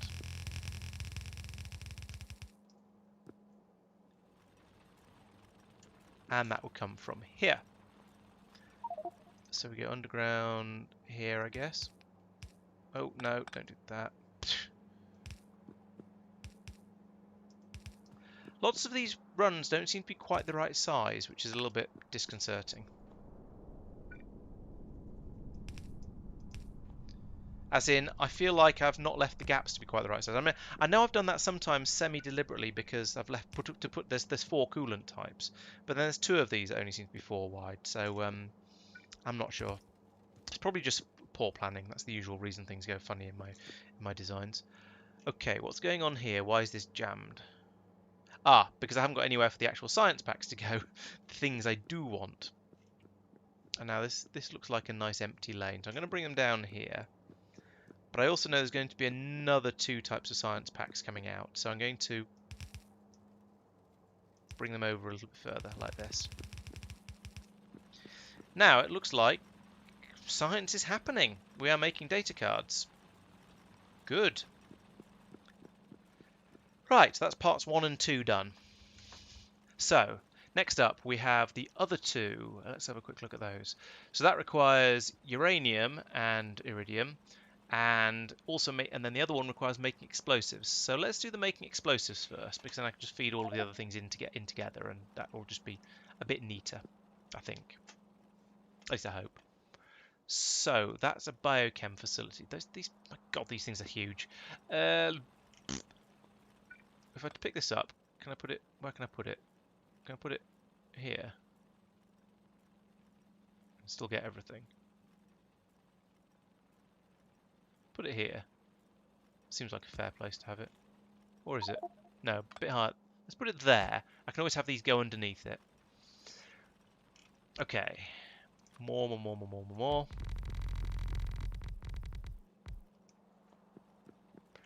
And then we have a biochem facility. One of those. I need probably need to leave a bit of a gap for this, to be honest, because there's going to be quite a lot of stuff going in here, I suspect. And we want to make explosives. So we're going to have, right, we're going to have coal. Coal is definitely being brought in as a raw ingredient. Sulfur, also, I'm pretty sure, I'm just going to check, but I'm pretty sure we've got sulfur up here somewhere. Yes, there we go, there's sulfur. Sulfur's being brought in as a raw ingredient as well. We don't have water as a raw ingredient, we have ice. So we'll need a machine to turn the ice back into water, and I believe that's done in a, yes, it's also done in a biochem facility. Okay. I'm going to assume that one biochem facility is going to be enough to produce all of the water I could possibly need. And so I'm going to make explosives there and water there from ice. This may be a foolish assumption, but I think it's probably going to be alright. And this one, oh, that's handy. I say that's handy. I'm actually going to rotate this to like that. And then, yeah, because there is only the one liquid involved, so we can do that and that and that and that. There we go.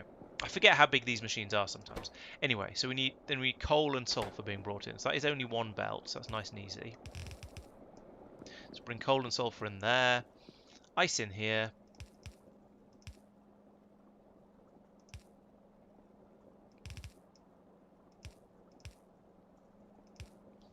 And then we should have explosives coming out here.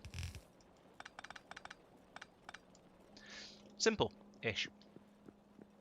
We just don't have, I just believe I don't have any of that stuff yet. So I don't have, so it's coal, ice, and sulfur that I need. Nope. And nope. There's plenty of iridium up here. Why was there a shortage of iridium plates? Or am I just only oh, I am actually only feeding it out on one side of the belt. The others were anomaly. Okay then, no problem. So, up here, we need to program this to take those three things I need. Here it is.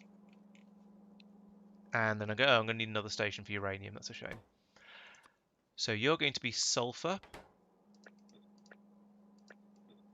You're going to be coal.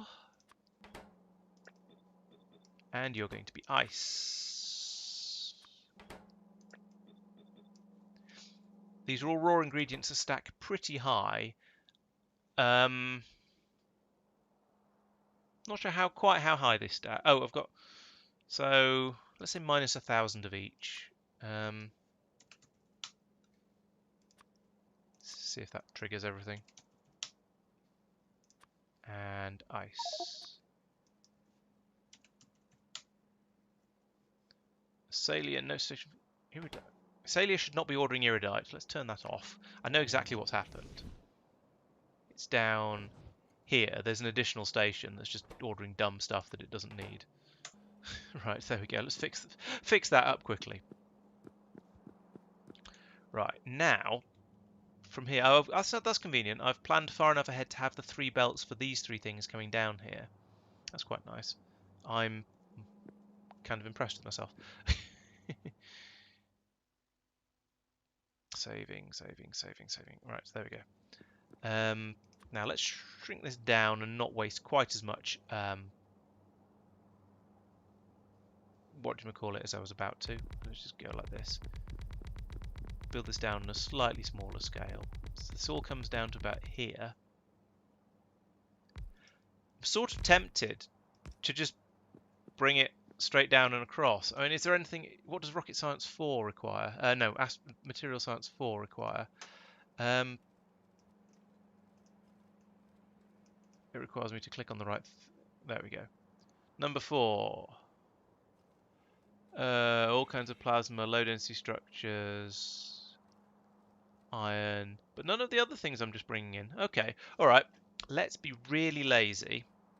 So what did I say? So the water has to be the bottom one. And by bottom I mean this one. Conveniently, it's not too late. I can still do this. There we go.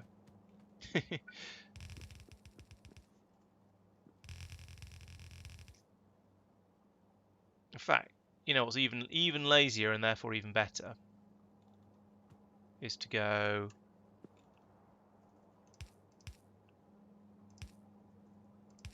like that. And then I only actually need 2 belts, which is fewer than 3 and therefore better. Except I've run out anyway. Let's go and get some more belts. I'm ordering 700 of them, so I don't know why I managed to run out. Have I run out of space belts up here? They should be being brought up by the spaceship, so I shouldn't run out. I mean, shouldn't isn't won't, of course, as we've frequently seen with my construction attempts. But yeah, I should have loads of them. Yeah, here we are, loads of them. While I'm here, let's get some more scaffolding.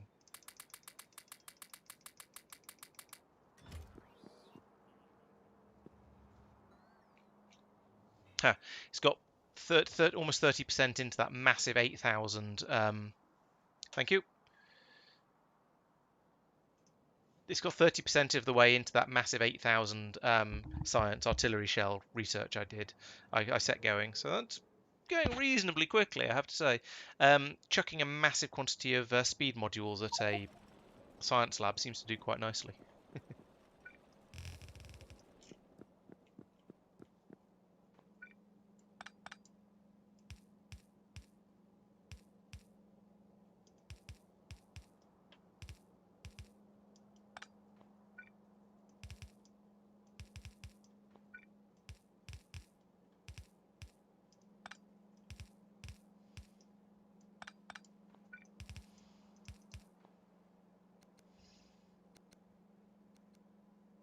There we go. That should...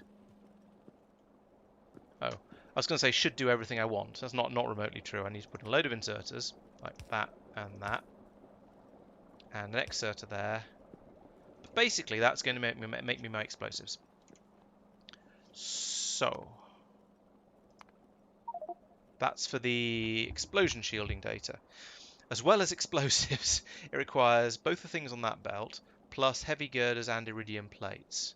Oh, what were the numbers like? 20 explosives. Jeez. Okay, so that's going to go onto the near belt, which is slightly awkward, but never mind.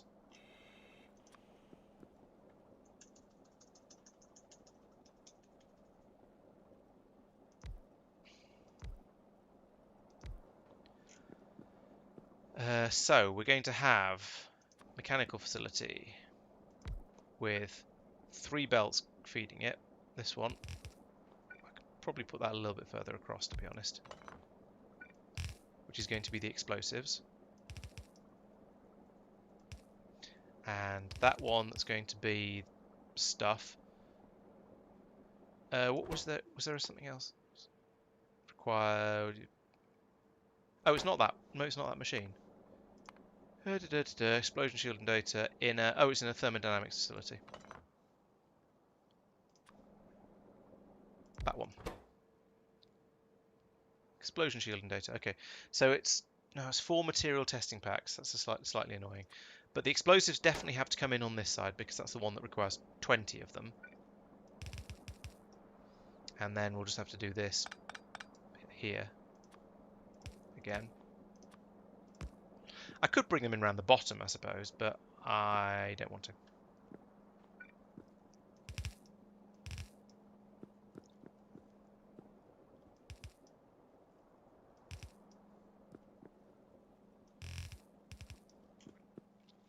The other ones don't really matter. It's going to be a long-handed inserter either way, so they're going to be exactly the same speed. Okay, that's that one. Then this was iridium and girders. Oh, it's the same as this one. Maybe I should have doubled this belt up as well. I think that's probably not worth it though.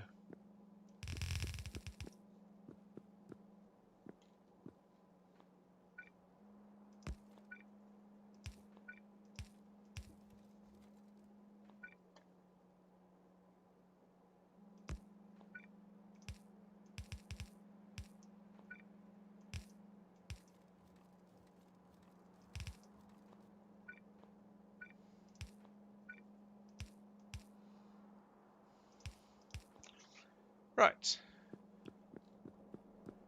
And then over here, that, and that, and that. And there's no liquids for this one, but there is a load of... Oh, okay. This needs to be here. So there's room for a splitter there with the priority, input priority of the right, so that I can bring all the stuff back up in there and tidy it up again. So you're producing heavy girders, iridium plates, and scrap and data. So we have heavy girder being pulled out there, iridium that there. I mean, it doesn't really matter what I do where, so let's do scrap there, and that means then this one is data. That seems reasonable. Let's get these the right way round. So on this side, on the bottom, we have the iridium plates. Plates, and here we have the heavy girders. Like that. And then here we have the scrap. And then we just do all the normal tidying up that I've been doing on all the other ones. Why do I not have ice?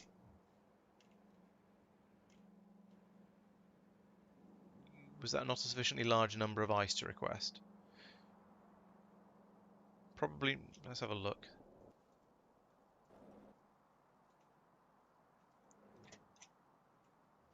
Does ice stack higher than coal, basically, is what I'm about to ask. Coal stacks to 50, ice stacks to 200, yeah, so it needs to be 4 times the size. And that's here. So that request needs to not be minus 1,000, it needs to be minus 4,000, I guess. Jeez. Okay. And blip. No blip. Blip, please.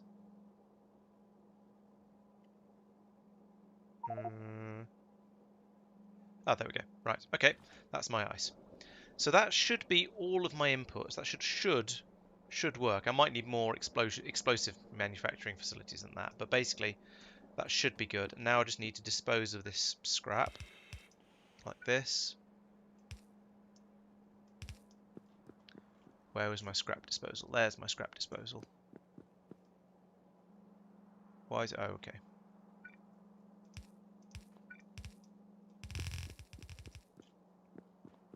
I'm actually down to 3 of these. That's really annoying.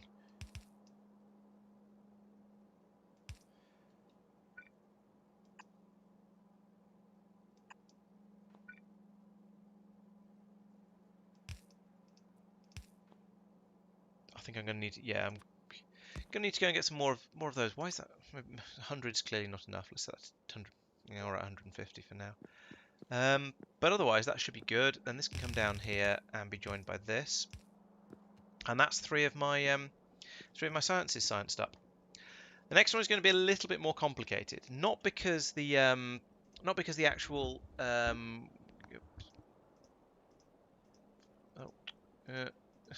find the right diagram. There we go. Nope. No. Yes. There we go. Not because the nuclear one is actually remotely difficult. All it is lube, uranium, and iridium, but because I don't have uranium yet, so I'm going to need to build another station. So, yeah, it's not an insurmountable problem at all. But oh yeah, thank you. That would have been stupid to get wrong, and just so much annoying tidy up. Is there any other miscellaneous junk I've ended up with in my inventory for this? No, that seems to be tidy. Here's the ice. There we go. And ice, yeah, melts pretty good. You see there's 2200 water. That's gonna be fine. This explosive production is not going to be remotely fast enough. I'm going to need to put a lot more of these in. But that can wait. As I say, this is at the moment it's a sort of I'm going to call it a proof of concept. That's not quite right. It's sort of these are my final machines and they are going to carry on doing the job, but it's yeah, that one. Oh, and this is going to produce contaminated scrap as well. Now, can I put contaminated scrap on the same belt? Probably not, is my assumption. No, there's a different belt for contaminated scrap. Okay. That's not a problem. I just need to run it all the way up here. So next to iron.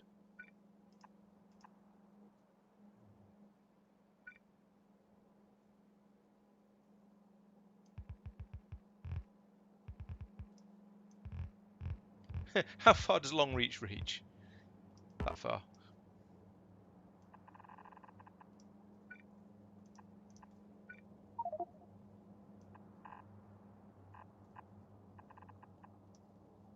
I don't know why I'm sketching this out first, rather than just going and getting the stuff and then doing it. But never mind. Let's go and get the bits I need.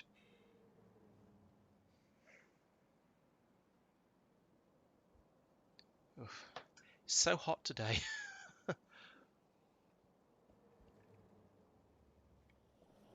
Attempt to drown myself a little bit while I'm flying across the base. Oh, okay. No, what? Why is this flicking between?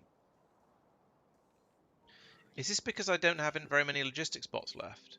Yeah, I've only got 26 logistics bots, and they're all busy as anything. So, on the one hand, I try not to use bots too much in my space bases at the space station, as you're aware, for many reasons. One, because it's not quite as Factorio-y. Also, because it feels a bit, and also because they're in danger and they get blown up all the time.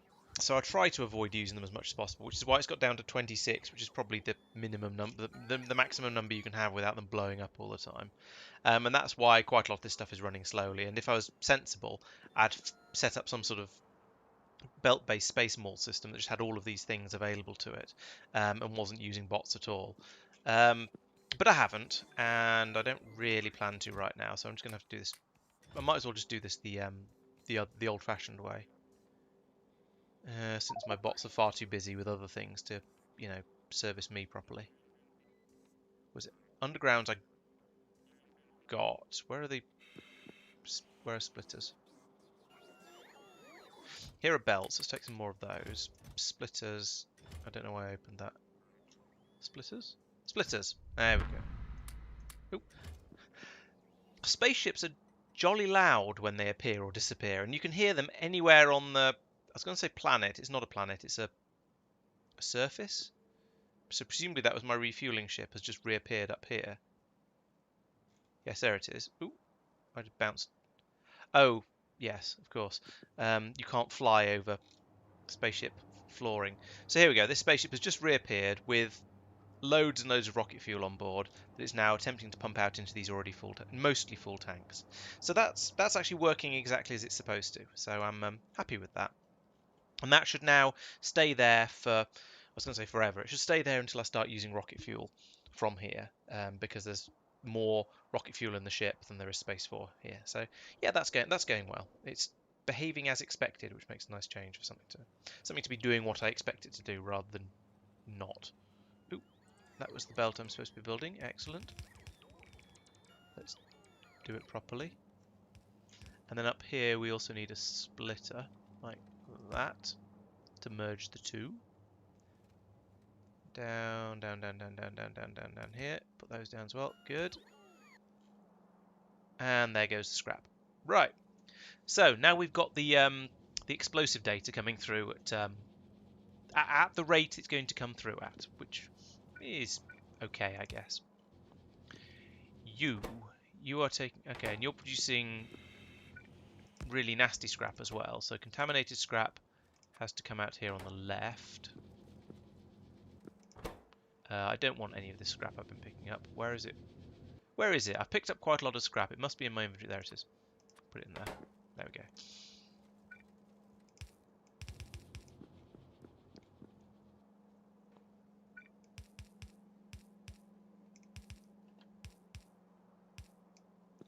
Let's put it on the other side. Out for interest in the... To be neat. There we go. So that's the contaminated scrap disposal system. This feels like there's a lot of different filters in here, but you know, it's what it needs. So I don't really have a problem with that. It's just a bit hectic. So for this, we need the standard feed of the two inputs, which I'll put on the near side because that's easy. And then and it's just iridium and uranium, so that's pretty straightforward too. So that's U here.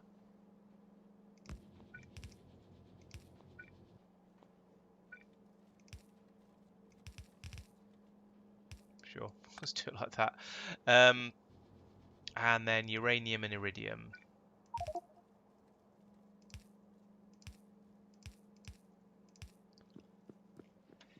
Iridium is easy because it's here.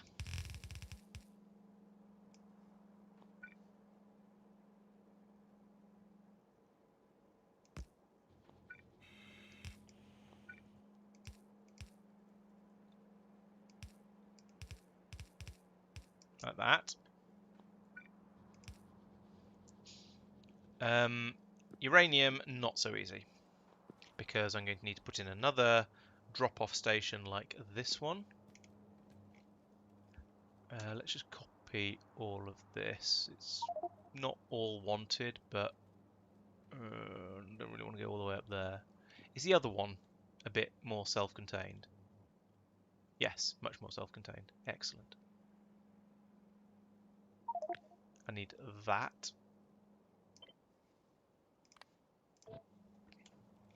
And we'll put it in. I mean, it might as well go in way down here, mightn't it, really? Just like that. Because nothing higher up is going to need it. Put it there.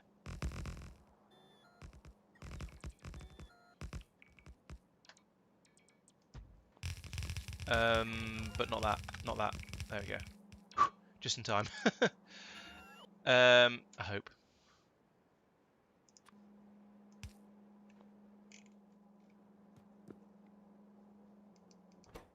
Good. Rapid. Right, okay. Material science drop off 3. And all of this is going to need to be reprogrammed. So let's start off by just clearing that. Like so. And then you are going to do uranium. That one. Hot uranium. And then... Now, I think I decided I wasn't going to need any of these again. However, what else is coming off this station? Green circuits and iron and glass. Now, I think pretty sure I need iron and glass for the final one of these things. Yes, iron there. No glass, actually. Okay, so the iron is going to be required. But that's it. So the iron is this one, which is way over here. Okay, so in that case, I can bring them in right up to, I guess, about here. This feels a bit dirty. I feel like I'm going to regret this later.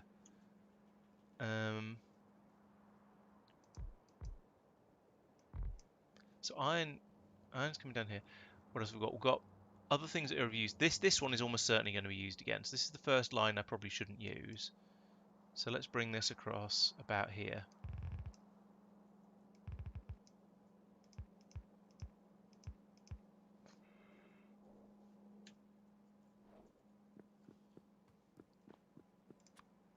Then we have this. I hope I've got that in about the right place for my underneath these system. But we're coming across here.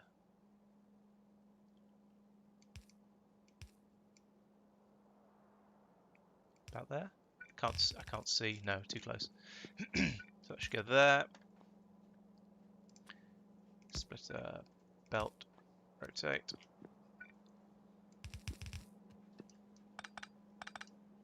That one in the middle there, that's only 4 wide, is really annoying because I keep getting it wrong.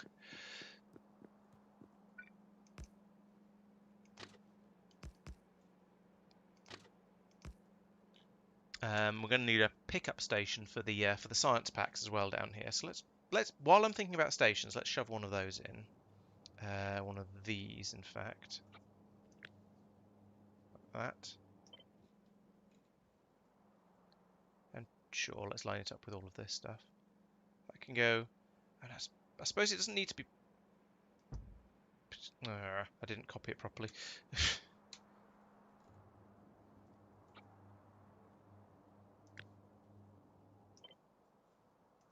There we go.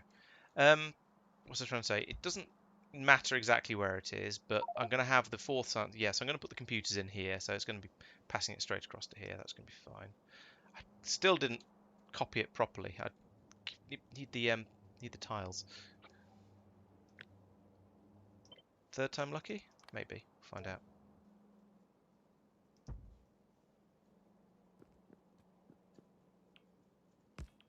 Ooh. Fly over here. Place that. And we call this. Oh, okay. The only thing that needs to be changed here is it's material catalog 3 pickup, and all of these need to be changed. So that should be one of those. And all of I've run out of steel chests. That's annoying. I think there's steel on this platform somewhere though. I remember seeing it earlier. So let's fly back up north, grab a couple of stacks of this, and make some chests. That's far more than I needed, but never mind. Oh, actually, maybe it's not more than I needed because there's this station as well.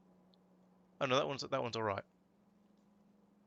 Okay, so we'll feed those in here, and it's already it becomes pre-limited because I did a copy paste, which makes that a lot easier. Okay, good. Carry that on there because otherwise I'll get confused.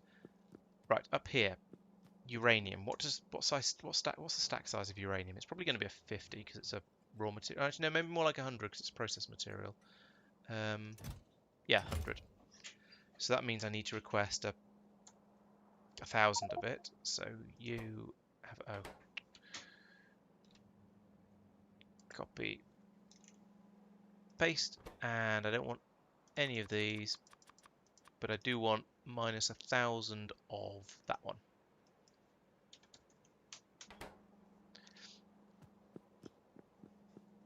Right.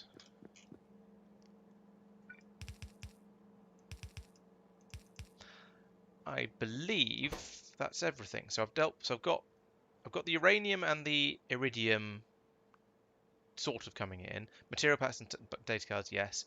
That's the data I want. That's the contaminated scrap is being filtered out. Oh no, crap. We're also sending uranium and iridium plate back round again. Oh, that's awkward. That's easy enough. Making the uranium come back out here.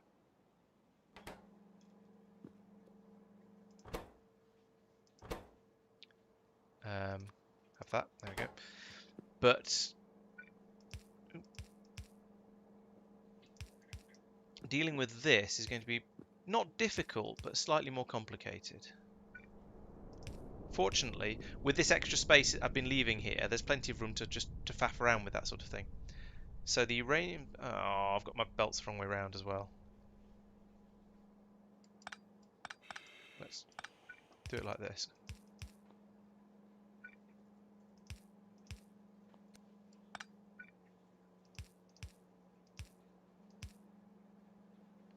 Like that.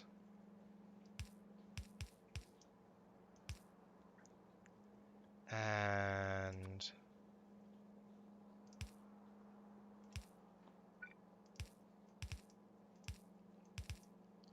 like that.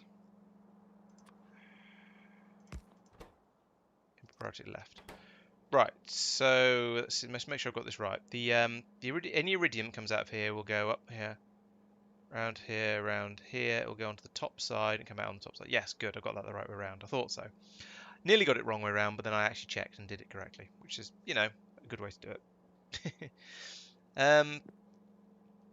So yeah, I nearly missed. There was yet another feedback loop on that one, but I got there in the end. So we'll feed that in from there and there. And what I've done here with this splitter, because this is dealing with the iridium output from both of them, I don't want to just send it to one of them because it'll probably overload. I mean, yeah, okay, they should be okay. They should be all right because it should be getting through it quickly enough, and it's only 50% chance of it coming back out again. So as long as they're balanced, it should be all right. But I don't like relying on shoulds like that. So I've got this splitter in here that'll pass it either way. And if for some reason we get through a lot more of this one, then just if this backs up, more of it will get passed around this way. And so it should. I know I've just said I don't like to rely on shoulds, but that's a rather more certain should than the other one. I would expect that to be all right. Oh, this is a 75% return on the iridium plates as well. So yeah, lots of lots of returns and things, and they're not even byproducts. They're just things that aren't getting used up properly. So yeah, but that will now, at least once my uranium arrives. Oh, uranium won't arrive because I need to put that in there, and that there, and pull up this, and put in this. And then go, oh crap, I didn't line that up properly.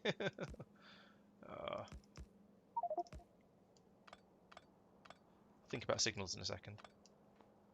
Hey, Tonkification. Can I just call you Tony? That seems easier. Welcome to the stream. Hope you're enjoying it so far. I am beating my head against. God, I can't even remember which science pack this is. Material 3. There we go. That one. There's no power. Give me some power. There we go.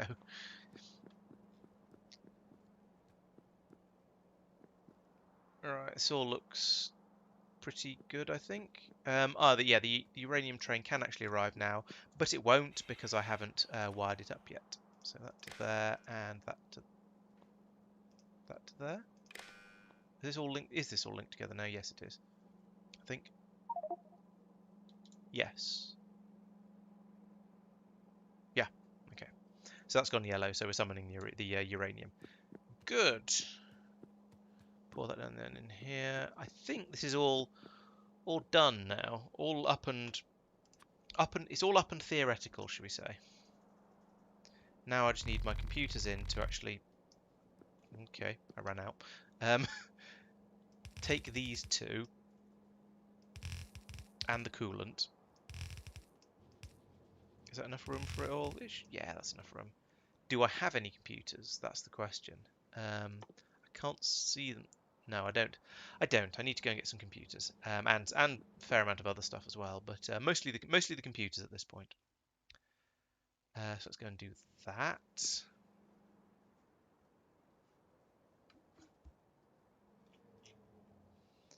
And this is a tier 3 science, so I need to put in 6 computers to get the science being produced at what I'm calling my current standard rate, because it balances between all of them reasonably well. Let's get some more of this as well. Okay, where am I making supercomputers? Because actually my bots seem to be reasonably let's get rid of that.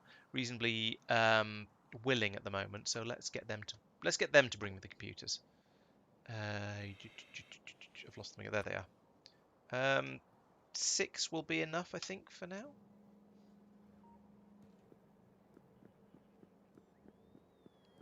And if I get the bots to do it, they'll probably bring it from a more sensible place. Probably, like if I've got any of them backed up in an alternative position, something like that, then they'll bring them from there. It's typical, isn't it? They've not finished the first ship, but they've already started on the second ship and got quite a lot of that done. All right. Now that ship's returned, I can get rid of that, and I can hopefully, if my paste buffer is big enough, I can put in the framework for this next ship, like that, and get that starting to build as well. So this ship isn't going to be a fuel transport ship, so I'm going to get rid of a lot of this stuff. But the basic outline and some of the basics, some of the stuff in here is going to be about the same. So I'm just going to make, so I'm going to start off with a copy of it and then do a bit of tweaking and replacing. Have I got my computers? No, I have not got my computers. Is that because there aren't any, or it is because there aren't any? Oh, I've turned them all into tier 2 computers, that's why. So down here, yes, you're making computers. That's 3. Okay. Halfway. These are so expensive.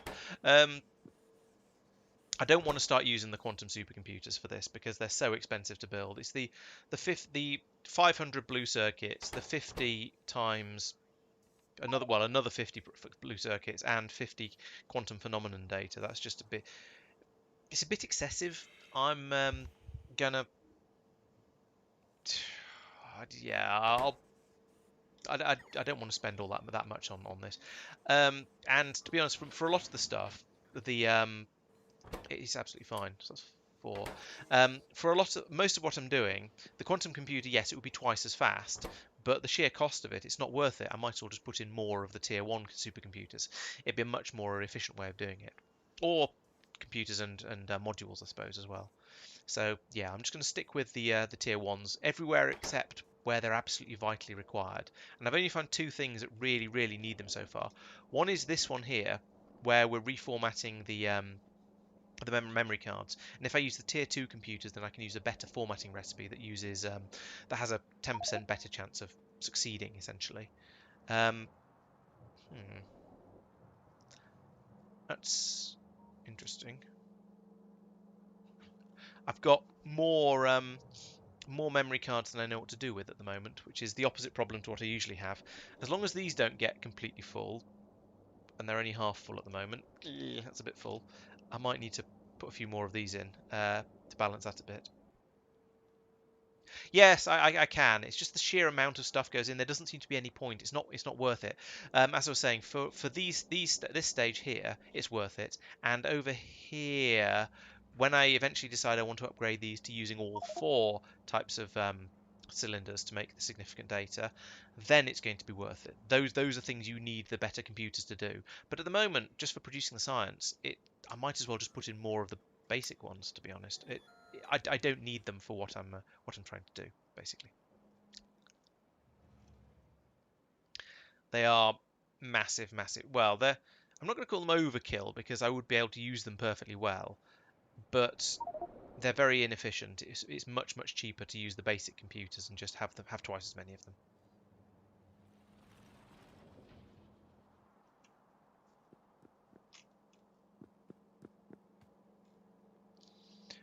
Right, computers.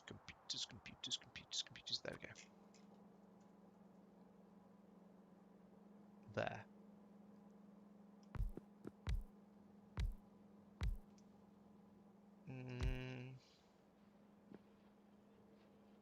Just go there. They're all inputs. All right. Then along here we have one. No, can't do that. It needs to be there. I remember. Okay, that's a reason not to put that there.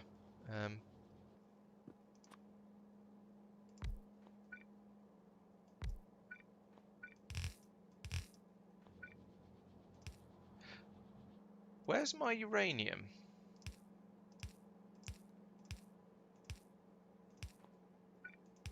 Have I messed up some? Oh. There we go. It's the way I drag belts across. Half the time sometimes I forget to then fix which way it's feeding, which is a bit dumb, but never mind.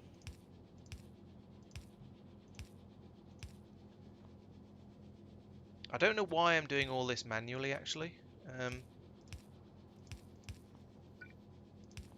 There are systems in Factorio that allow you to do, magic stuff like copy-paste, and then let the bots do the hard work of doing all the building for you. So let's do that. That goes there and there and there and there and there. Right. Now I just need to feed in the super chilled -273 degrees thermofluid here and deal with the warm stuff coming out at the bottom. So super chill is this one. Are you super chill? You're not super chill. Am I even using super chill here yet? I don't think I am. Gonna have to run a long pipe with that. It's this one. Like that, and put in some of these 15s.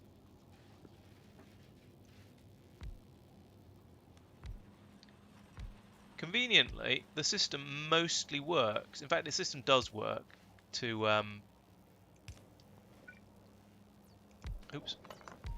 to ensure that it's as easy as possible to place these in. There are a few points where there are other pipes in place, but then there's nothing I can do about that. But basically, it is, as I say, as easy as it's possible. Easy as possible.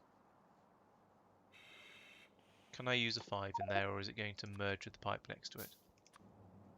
It's going to be okay. Cool.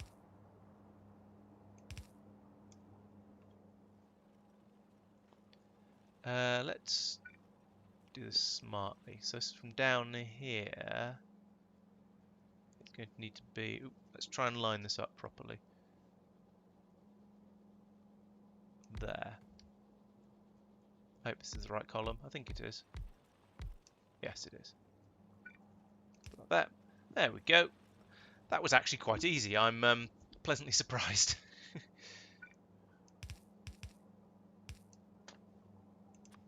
Feed that across there. Gloop. And then let's do the other one. That's this one here. There's not so much of this required because warm is produced by every process, pretty much. So there's much less of it. You don't tend to have to go quite as far to find it. There we go. And then let's feed it. Feed it past, because that's going to make it easier if I need to bring any of the other ones round down in the future. And there we go. And as if by magic, I've got some catalogues being made. Wow. Oh, no, don't do that. That's not what I meant to do at all. I meant to do this.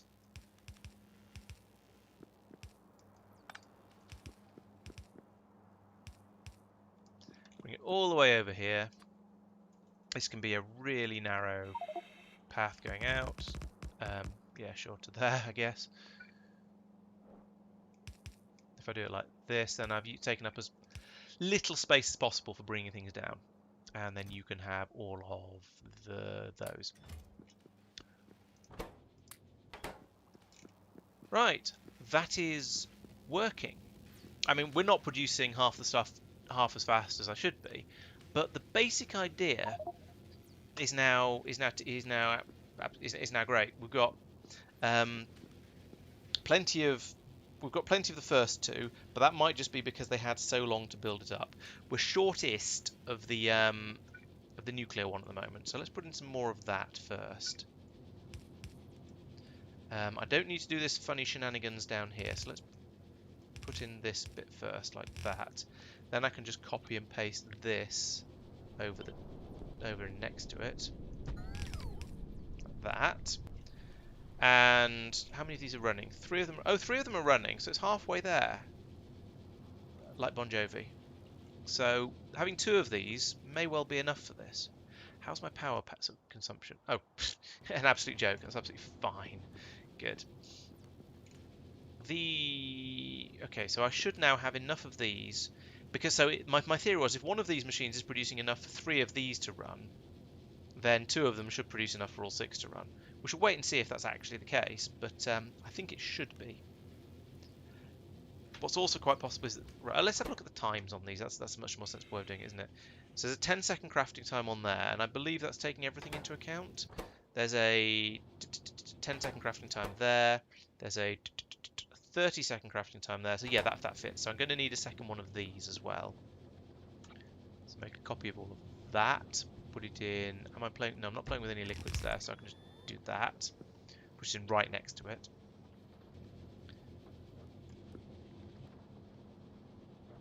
Why was that one not running for a moment? Oh, it can't exert quickly enough. There we go. Let's speed that up a bit then. Why are you not running? Not enough explosives. Okay. So this is now turning into the standard Factorio thing of find the problem, trace it backwards until you've solve a bottleneck, solve another bottleneck, solve another bottleneck. Eventually you'll have enough of whatever it is you're trying to make. That goes... there's no liquids to worry about here. Well, there is a liquid, but there's no risk of sort of cross-contamination of it because it's the same thing. There's only one liquid involved in the whole system, and actually none of these outputs are outputting anything, so that should be absolutely fine. These pipes, however, are not long enough.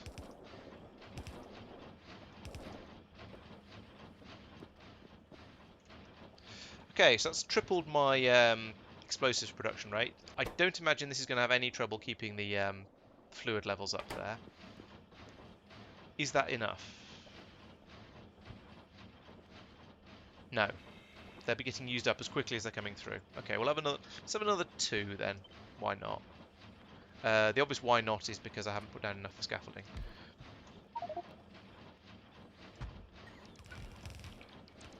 There we go. Where am I? Is that everything? There we go. Now it's everything.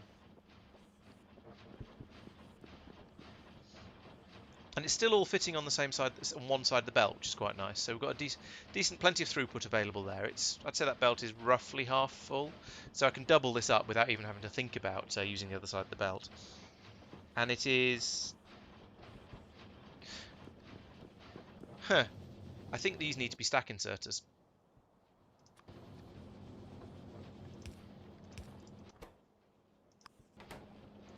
There we go. And to preempt the question I usually get whenever I do this, the reason I use filter stack inserters like this is because I can't be bothered because I don't have the inventory space to carry around that many different types of inserters. So I just use filter stack inserters everywhere because they're not exactly expensive. That still isn't enough. I think I'm going to need to dramatically increase the number of explosive making machines again.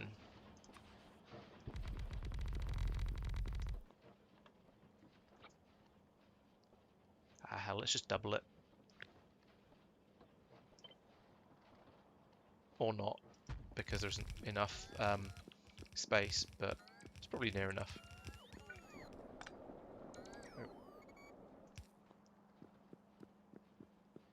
Oh, there's no power out here. Alright. Fine, if you insist. Let's put one of those in. I'm a bit weirded out by the way these things just hover in space, and they can provide power to a massive area around them without actually touching anything. But I suppose the cable along there perhaps provides enough tension to anchor it in place. Although you'd think it would just gradually drift in this way due to sort of vagaries in the orbit. But apparently that's not a problem.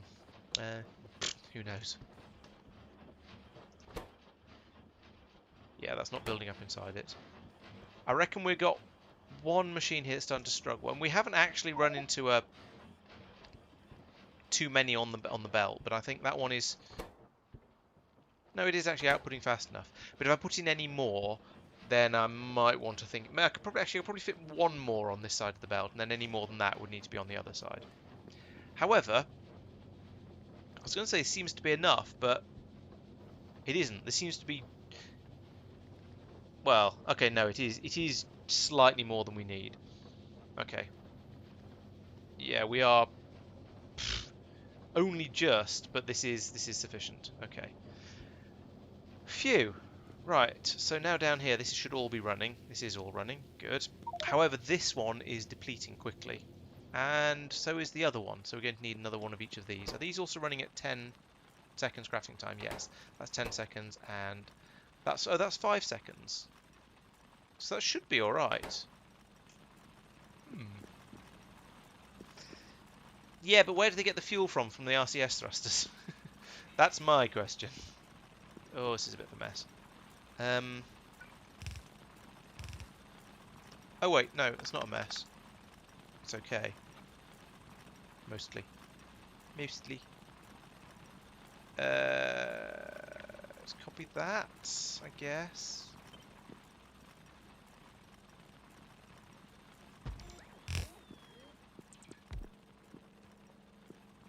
Yeah, I can feed that in there and that in there.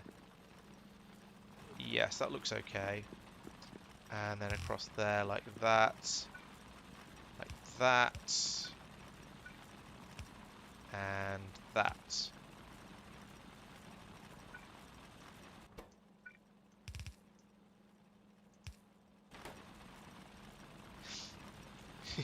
Yeah, exactly. And ion stream would be would in theory work, but you do still need to push something out. I could do if I'd done that, I could have moved it one over to the left, but never mind. Oh, that even I could have moved it one over to the left. I think presumably photons can't just be generated from just electricity, can they? I mean, you'd need you'd need the photons to come from somewhere, otherwise your system would just get more. I don't know. And if presumably we can't make drives that use literally just electricity with the technology of our time, to use a Starkism. Otherwise, that's how we'd keep all of our satellites in orbit forever, because they wouldn't need a fuel supply then.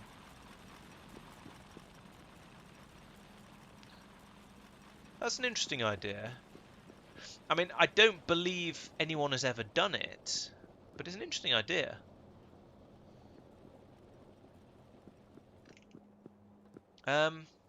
Yeah, because presumably, if you could power a spaceship solely using electricity and no reaction mass whatsoever, and we had the technology to do it, and so on and so on, somebody would have done it by now, because there are loads of satellites up there with lots and lots of power available um, because they've got solar panels, and limit and reaction mass is basically what limits their lifetime. Hmm, I'm not sure if it works quite like that. Oh, there's a data there. Okay, so this is my recycling system.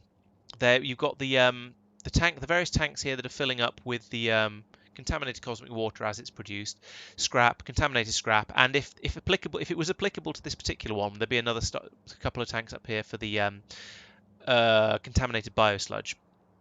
A train like this turns up whenever any one of these four, in inverted commas, gets to more than a certain amount full. So as you can see, more than 5,000 scrap or more than 15,000 fluid, we then trigger if we have if anything gets above 0, we trigger and turn the station on. Sorry. um, then when that happens, one of these trains turns up. It loads up all of the stuff like this. It's got an um, idle or inactive, there for 30 seconds or inactivity.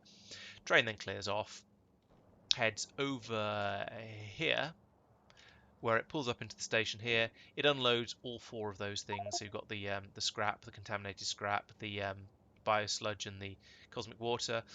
Those then get passed through my massive recycling plant over here. So we've got the cosmic water gets cleaned in these machines, the biosludge in these ones, and some of them have outputs and things. So yeah, they output contaminated scrap. So that goes in here with the rest of this contaminated scrap, gets cleaned up in here. Clean scrap comes out here, joins the rest of this clean scrap, where it goes down all the way down this massive long line of recycling machines, gets turned into ore. The ore we have some at least vibranium, no vulcanite being fed in here, and then we cook that into the metals, and those and the stone get passed down into 3 separate stations down here and go around the system again. So yeah, that's how recycling is done. I do have, due to the vagaries of the way I set it up, the trains do wait here full of junk for a train to go off somewhere to go and get some more, and then they go around and unload, which is a bit weird. But it was because I had space to put in a stacker here. I didn't have space to put in a stacker afterwards, so here it ended up being. Um, and I don't think it matters. It means there's slightly less potential for trains to go out and get loads and loads of scrap if there was a sudden burst of it that was going to happen and then pass. But I don't think that's a problem, because in reality that sort of thing shouldn't happen. You shouldn't have a massive burst of scrap. It should be a certain level and just generally be sustained on average. And if you can deal with a sustained level, great. If you can't, then having these extra 3 trains ready to go out wouldn't help.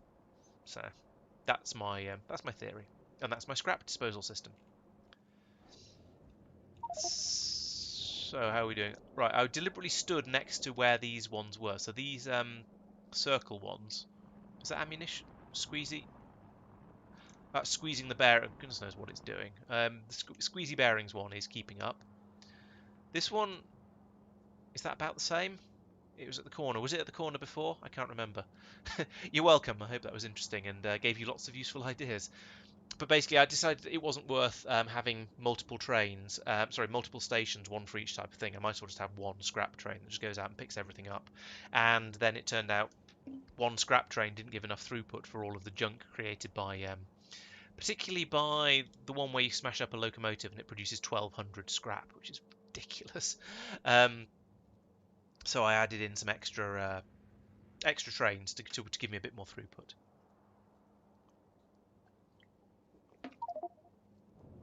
So this all seems to be perfectly balanced as just as Thanos likes it.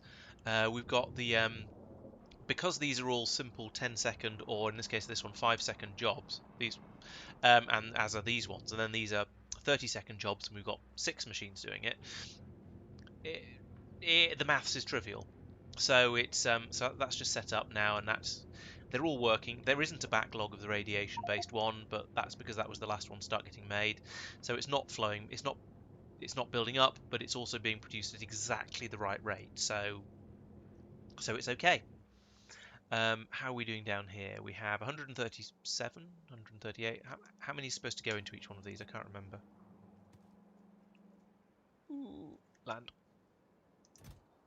Okay, quite a lot, quite a long way to go with these, but they are being made, and that's the important thing. And I need some more signals around here. One there, one there. Oh, there is one in that gap. There's one there, one there. Okay, that's all right then. So the next part of getting this science pack working is to head up. Actually, no, let's leave that running now that it is running happily. Oh, I saw the sort of dark smudge there on the front of this wagon, and I thought it was something else that was screwing up the system. But no, it's correct. It's just unloading ice there.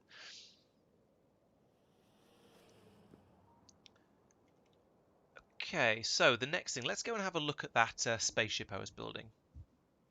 Oh, that's a shame with the biters spawning.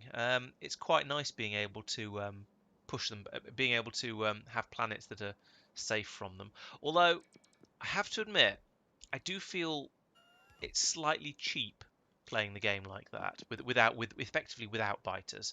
So whilst I'm not glad as such, it does feel fairer if the biters are still your standard implacable foes, should we say? And you have to deal with them sometimes. So okay,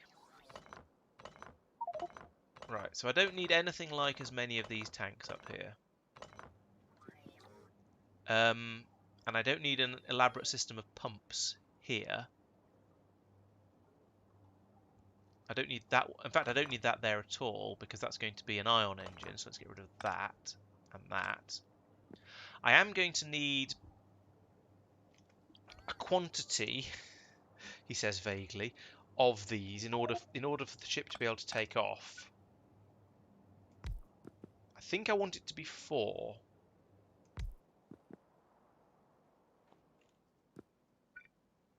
Presumably, the idea is there's some sort of biter bacteria coming in from the on meteorite strikes onto your planet, and that's reinfecting it with them or something like that. I don't know.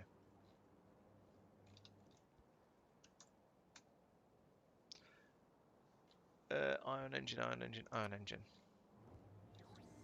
Thrust. I can go there. I'm not asking you to build it on empty space. There's a load of platform underneath you. Jeez, they're so fussy, these engines.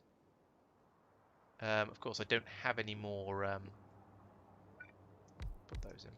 I don't have any more of this flooring because I've used it all up, and I don't know how to claim some from. Because Because I can't... Oh, it's... there we go. I can hit Q on some that hasn't been placed yet. Right.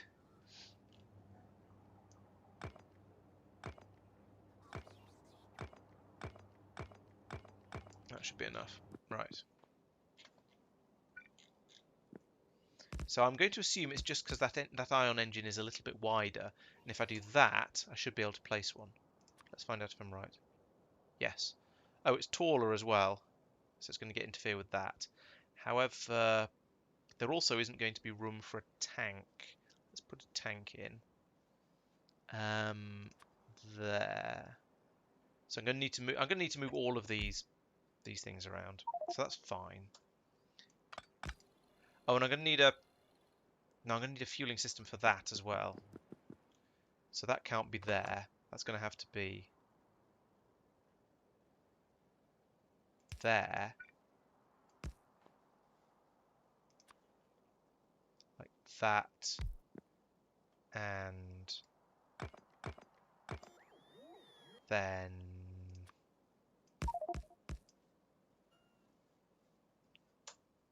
this is going to interfere with that one, so I can't do that either.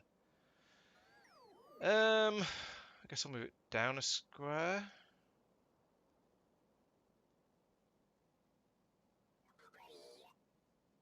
I could flip the tank over. I could put it there, flip the tank round. I'm making my spaceship a bit longer though, which I don't really want to do. Ion engine is in space exploration. It's in space exploration from a fairly. It's been in there for quite a long time actually, because I'm running an old version. Could it be you've just not researched it yet? Because it is quite a long way into the game. It's got quite an advanced engine.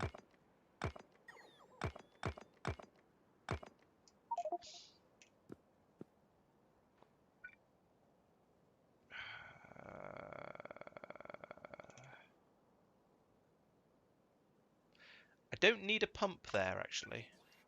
I don't think. I'm still going to have problems with that one now.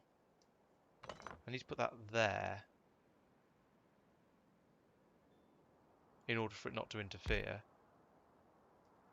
I can make the spaceship one deeper, I suppose. I was trying not to do that, but put that there. And then...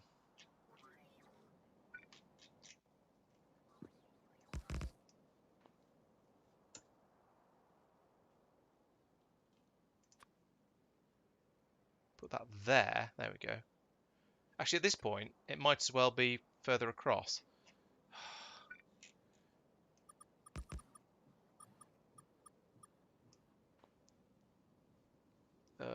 This is annoying. Let's steal some more from this ship. There we go. Now I can build all this bit up. I said I can. Oh, I'm still in that mode. Oh, maybe you are on an old. Maybe you're on a very old version then. I don't know. I would expect you to. I mean, you get ion well before antimatter, definitely, because I've got ion and I haven't got antimatter, so clearly. But actually, if I take that, let's just redesign my keep redesigning my starship on the fly and doing weird fiddly things to it. If I put this there, then I can still have a pump in there, and I can put a pipe there, and everything will be hunky-dory. That's all going to work and keep it nice and tidy. And then I can sort of pick up some of these spare bits like this. Like so. And put them in there. And have a wall across there. Okay, that's reasonable, I think. This is all going to have to move a bit. Because I want to have 4 of these tanks available. Actually, but I can do it like that to save some space. Okay, so here we go. The bottom part of the ship, we've got basically engines down here, engines and fueling systems. So this is a nice sort of keeping it all in one self-contained area. We've got the ion engine for the long distance travel. We've got the 4 booster tanks here for lifting the ship off, and I think that 4 booster tanks should be about enough to lift a ship this sort of size off from basically anywhere. I hope. Then up here we've got. In fact, let's move these down as well. So we're just keeping all of the sort of the infrastructure-y stuff together. So we've got six solar panels there. That should be more than enough. Then we have a warehouse up here. And we have a belt going up next to it like that, and a belt going out like that. No, like, oh, how am I going to do this? 6, 1, 2, 3. So what I plan to do here is have stack inserters for loading and unloading the warehouse, and then we'll have that for bringing it in, that for bringing stuff out. But I want to get it onto both sides of the belt, so yes, I need a spaceship console. It's probably going to go in here, and then all the electronics is going to go in here, or something like that. I haven't quite thought it that far through yet, but I do definitely need a spaceship console. I may end up making the ship a little bit longer. As it is, it's already 1 square longer than this ship. I may, just because I needed to fit all of this in at the bottom, and it didn't fit in, and I wanted to keep the that in the same place. Oh, this needs to go here as well. Oh, but that's not a problem. That can go there. The whole thing is off by 1. Ah, I don't believe it. I'm gonna have to do a cut and paste to move the whole thing across 1 square, because it's not built to the because these things, the clamps, are like railway stuff. They're on a 2 square grid rather than a 1 square grid. That's frustrating. I don't really want this to come out exactly where the clamp is either, so that's a bit silly.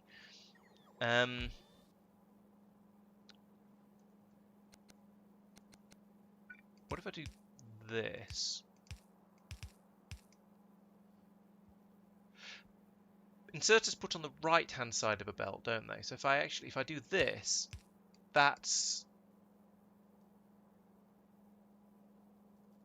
if I do that rather, that's going to be 3 inserters putting onto each side of the belt, so that's acceptable. I don't need to do any sort of weird shenaniganery.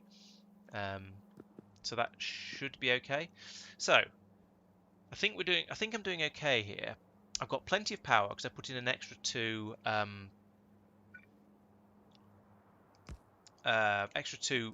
extra solar panel compared to this ship. I've got the storage in the case, plenty of storage because of this. Let's put that in there. I think I'm missing a door, so I can't. No, I can't check the integrity because I haven't got a door. So let's go and find out why doors aren't being made. It's probably something. I think it's something I need to hand feed, which is slightly annoying. But the ship shouldn't really need a door anyway. It's just for oh, big electric motors. That's interesting. Why are you not requesting? Oh, because you're a red chest. That's a pretty good reason, to be honest. Alright, let's just do that manually then. Yeah, these ships should be automated. However, it's nice to be able to use them as manual ships if I want, if I feel the need. So I'm going to leave them all with doors, just in case.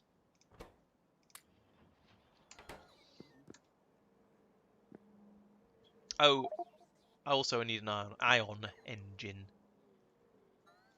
Yeah, there's been a lot of changes in the various versions. So I had a break myself with when I did one of the updates ages and ages ago, where the recipe for making the small electric motors changed from requiring basically it stopped requiring these single cylinder petrol motors to only taking cogs instead. So basically anything that everywhere where I was using one of these, it broke, and I had to go around and try and find every single one of them, and that was really annoying. I think I've probably got them all now, but I'm not 100% certain. There's been another change recently as well, where okay, oh, they're not being fed out into the. There's been another change recently where now to mine iridium and naquium, you need to have you need to use the wide area mining drills instead of the normal mining drills. Um, So that's another thing that I haven't. My door's not being put out. Another thing is that's why I haven't upgraded now. That's not a red chest. That's why. So that yeah, that's why I've stuck on the version I'm on now, which is a bit of a shame because there are a few things that I am interested in. So I think at some point I will probably make the change. I'll go out to my Iridium planet and upgrade all of the mining drills, and then I will finally be able to upgrade to the latest version. And then I'll have the biter problem that Tristan was mentioning recently with the with all of the with the biters spawning on what do you call it planets, but Vitamelange planets. So that'll be annoying, but you know, losing is fun and all that sort of stuff. Right, I think that's now a complete spaceship. How is it for integrity? Excellent. How does it compare to this one? So 365, 368, 365. Okay, so slightly less container, but slightly more hull, which makes sense because it's a slightly bigger ship. And I guess that one warehouse is less, that counts as less than all of these fuel tanks, which is, yeah, fair enough. I could, no, I can't. I was going to say I could make the ship a chunk longer and put in 2 warehouses instead of 1, but I don't think there's any point at this point. This ship already has the same carrying capacity as a normal rocket in this single warehouse, so I think this is probably a big enough ship for now. So that's yes. Okay, so that's good. I mean, I'm pretty happy with this basic ship design. I think this is going to be a good standard hauler. I now need to put in the controls. Oh, I now need to move the whole thing 1 square over to the left because of stupid reasons. Apparently, I can't just. That's interesting. Apparently, you can't select. You can't cut and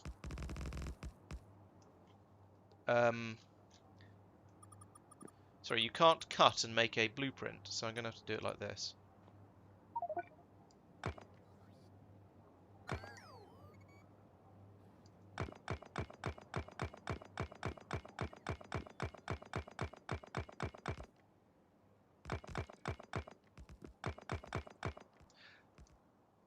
In hindsight, I could have done a Control Z. Didn't think of that.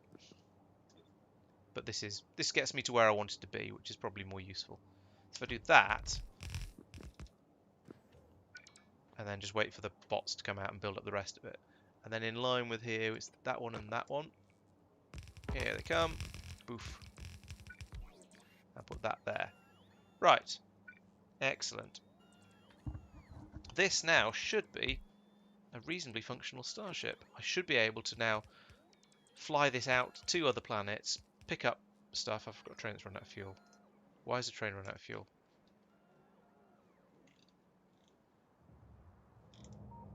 There's plenty of fuel here.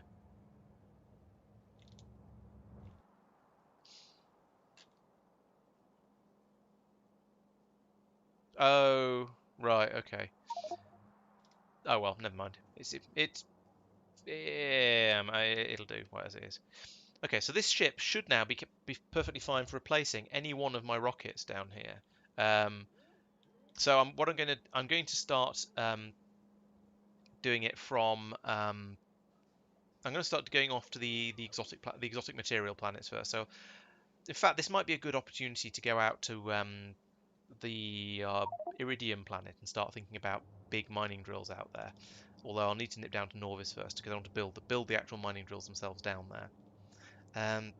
Or I could fly the ship down there, just do it manually. I'll need to set up all the automation, of course, so that's all of these things. So we have, how do we do this? We have 2 inputs for each end of the where we are. So sorry, two of these. One to see if the ship's full, and one to see where it is. Then we have the same for the other end. Then we have one to say, hey, if you're somewhere, you should probably anchor. And then we have one to take all of that and tell the ship whether to lift off or not. And then we also have some of these.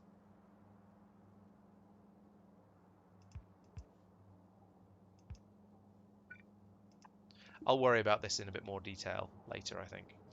But that's my basic starship design, I think. Basic starship automation system, but I'll program it up. Not right now because my brain is tired because it's 20 past 10. Oh yeah, that train that ran out of fuel. Let's go and investigate that.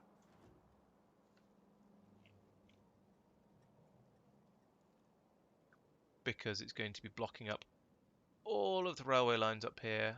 Do I have some fuel? Yes, I've got some rocket fuel it can have. So which one? Oh, it'll be the science carrying train again, I suspect. It shouldn't have moved that much.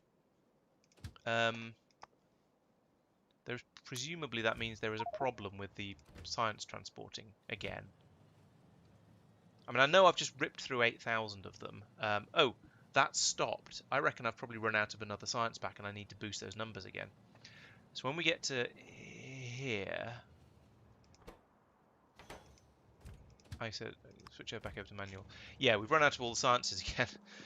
Wow, that ripped through those very quickly. Let's have a look at Norvis. What's going on down here? Why do we not have as much science as I would like to have? We have lots of stuff. Science is... That's not... Are we short of science packs? No, we're not short of science packs. Why are there not so many science packs being fed through into here? So there's like... Which ones are the fewest of? There's fewest of purple. Let's take this as an example. That's only about 1,000. Oh, there is lots of purple and grey. I've got plenty of. Okay, that was the wrong one to look at. So that's 1,000, 2,000, 3,000. 1, 2, 3. 1, 2. More than 3. 1, 2, 3. Okay, so there's 3,000 of each of these. It's just there's not enough other stuff being brought up to keep this going. I don't really want to fill a spaceship up completely with science.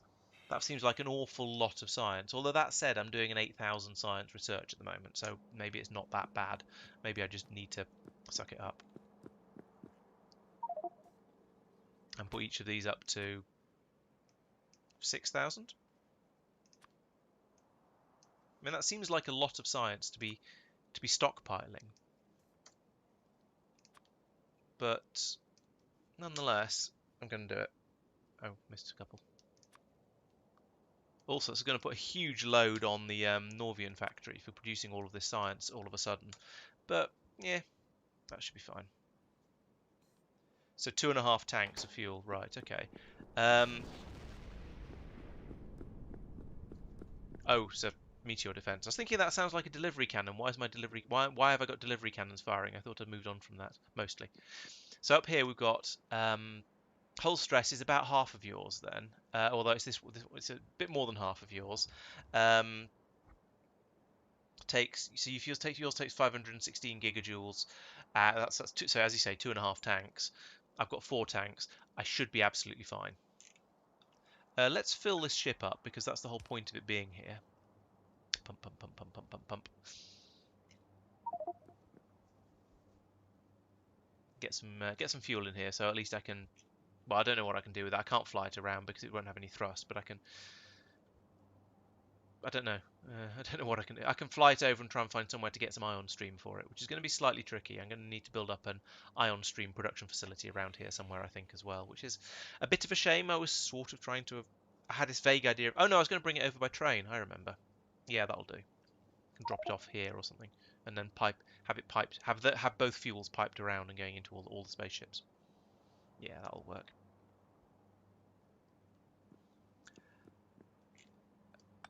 Oh, I was going to pump that down there as well. Yeah, never mind. Um, okay, so that's going to be loading up my spaceship down here with a nice rainbow of science. That's very pretty. It's almost a sushi belt. Massive quantity flowing through there. Now, I have a slight concern this is going to be putting a very heavy strain on all of the resources down on Norvis. So let's have a look at how this is going on. All of this seems to be full at the moment, so we appear to be okay on all of the main resources. That's good to know.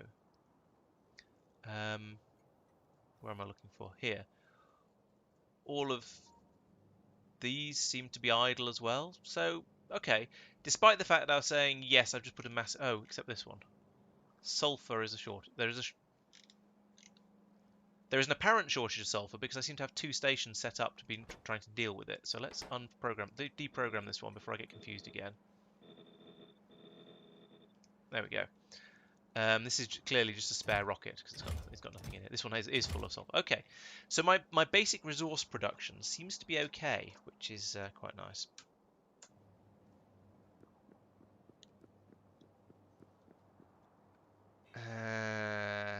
Right, so this is fill this up. We'll get some ion stream in here somehow. That's a good thing to do next. So let's pull up this pipe because I don't want it anymore. And that, yeah, got a bit panicky about that train because I wasn't in the right place for that. I would nearly got run over. Pull up this belt as well. More space railway. Pull up this belt. I think I probably want to come across about here.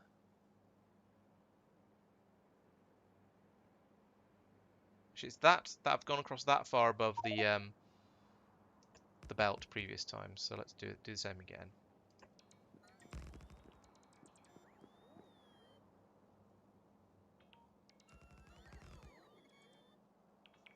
Ooh, falling off the world. And then here we just want to pull that up and open a bit more.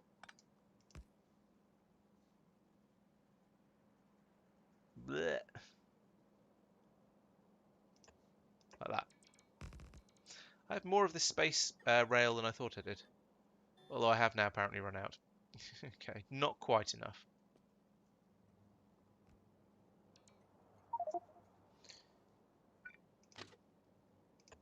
I sort of understand the theory of not being able to fly inside a spaceship. That makes sense. But... fragments, lovely.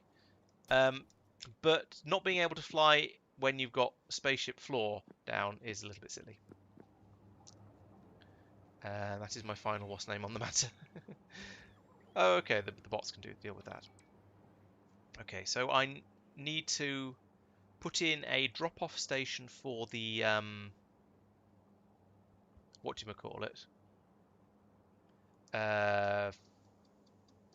For the ion stream, and then start piping that out to spaceships as well. Let's put that in here if there's room.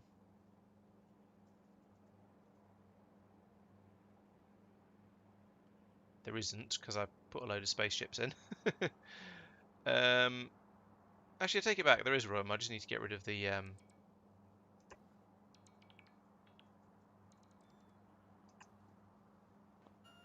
Actually, that's far longer than it needs to be. I just need to get rid of the roboport once I've got it to the point of being about ready. So, there.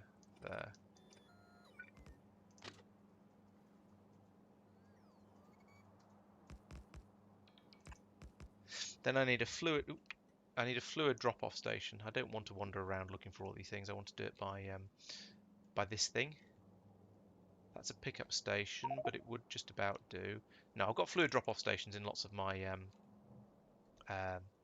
places like this, science areas.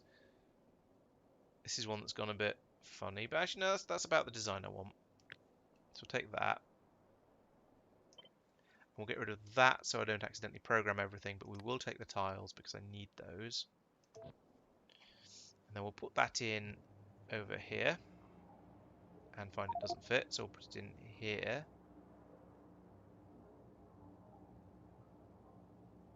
No, we'll put it there and just not have the back tank, because I only need 2 tanks in here. Did I not? I didn't get enough scaffolding for this.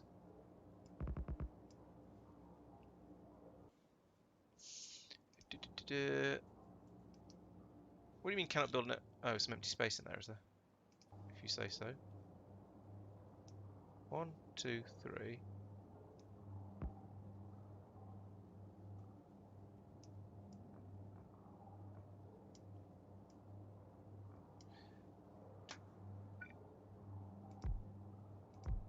There we go.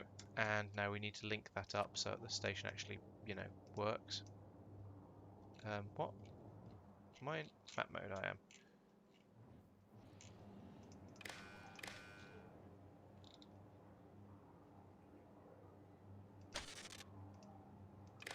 Right, there we go.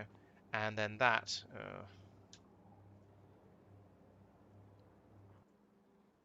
I need to make some more... Oh, it's okay, I've got the parts to make that, so that's fine. I don't think I need that. Oh, actually, maybe I do. Yes, I probably do. Because there won't always be power here from spaceships, so I can't rely on that. You are not to be minus 10,000 of that. You are to be minus 10,000 of the ion stream, which is going to be in here. Ion stream. Minus 10,000. And now I can link that up to there and to there. And now this station will start requesting ion stream, and we'll unload it into these tanks. And from there I can shenanigan it to wherever it's needed. There's no station providing it, but that's fine. That's my next trick.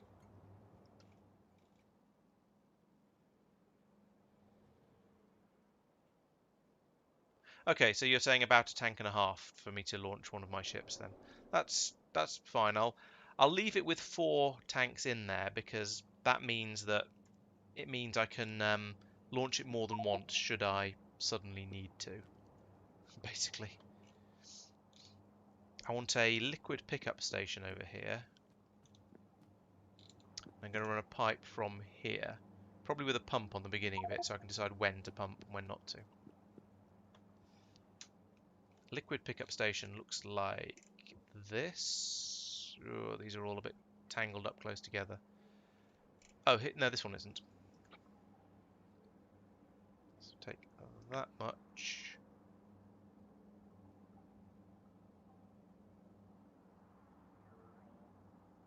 There's a couple of things in there that I don't need, like that and that and that, because I shall work that out in a moment. I do need tiles. And I shall put this over here. I could put it here for the sake of keeping everything on. There's no point. Let's just put it on the other side. Why not? There's no reason not to. Yeah, that can go there.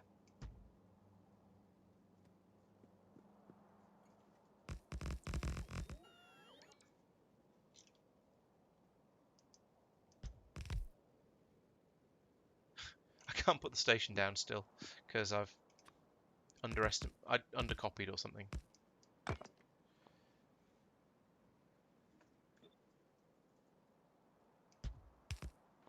Okay, good. That's that. I'm still missing the constant combinator though for some reason. There we go. Oh no, I'm not. It's under there. I still need to wire that in. And this is a pickup station, so it doesn't matter so much what I... it's a pickup station, so it doesn't matter. I don't need to reprogram it carefully to make sure that it doesn't pick up something that it shouldn't. Right. Okay, so now the next thing is to actually get the stuff in here. I've run out of space rail. I need to go and get some of that in a minute. So I'm going to try and bring it straight across from there. 1 square. Let's see if this is a possible route I can take.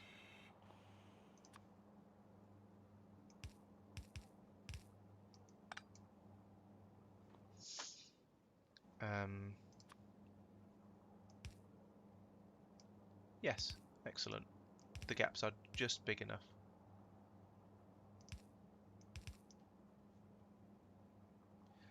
I've been playing silly buggers here. And it's already, that one's already in use. Alright, let's come across to here.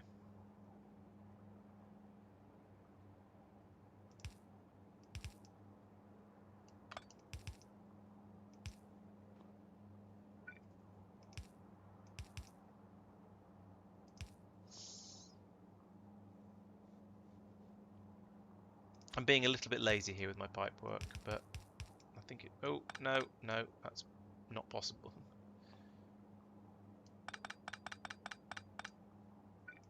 That's a 7. I made some 7s, fortunately. Oh, yeah, it'll work. And there. Oh, I was going to put a pump in.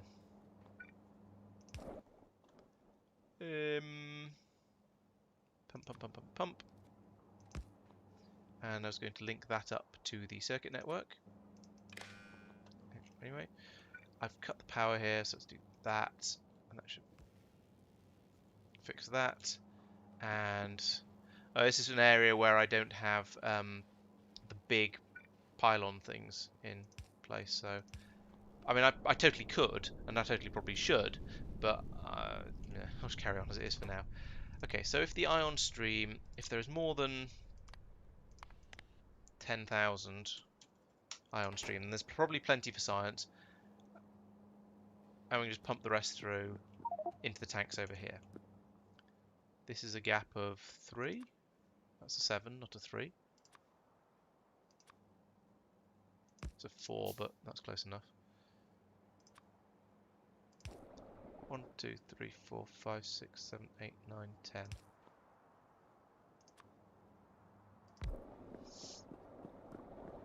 Okay, drain the ion stream into there, and we'll just start producing lots of it.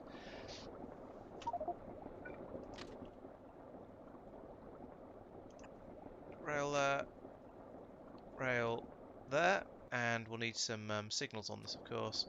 There's one in the middle of it already, that's convenient. Put one there on the exit, one on the entrance. We need power over here as well, by the looks of it. Oh, wait a second. Was that showing? Okay, so there's a pylon there, and then if I can squeeze one in here somewhere, then that'll do.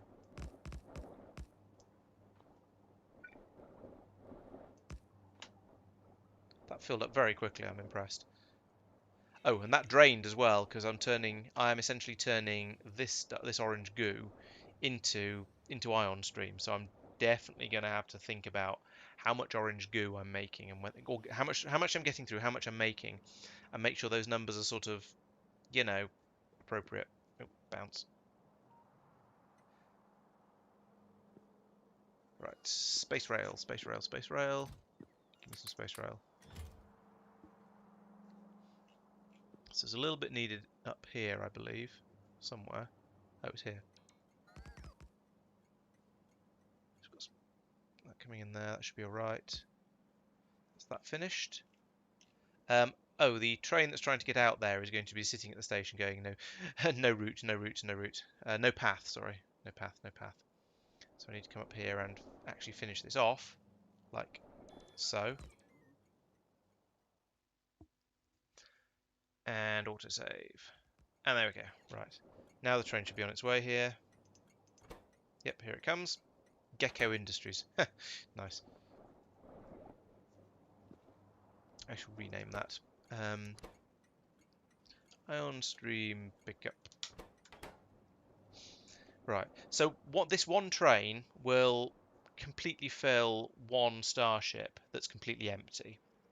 However, I don't expect my spaceships to be coming in completely empty, except when they're brand new, because flying around the solar system uses so little power, so little ion stream, that I would expect them to come back typically with like more than 20,000 in.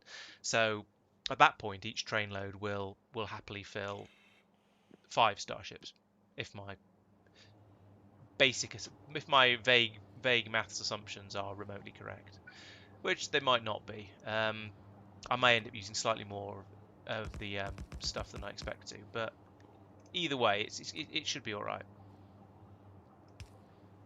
If I run this pipe up like that, we can then drain the tanks into there. Oh hey, ion stream is I mean, I don't know quite how to phrase this, given that I'm in space and therefore presumably zero jet gravity. But ion stream is what is counts as a gas and is lighter than air, and therefore appears at the top of the tank bars when as they fill up, as they fill up from the top down. I wouldn't like to say whether that makes sense or not.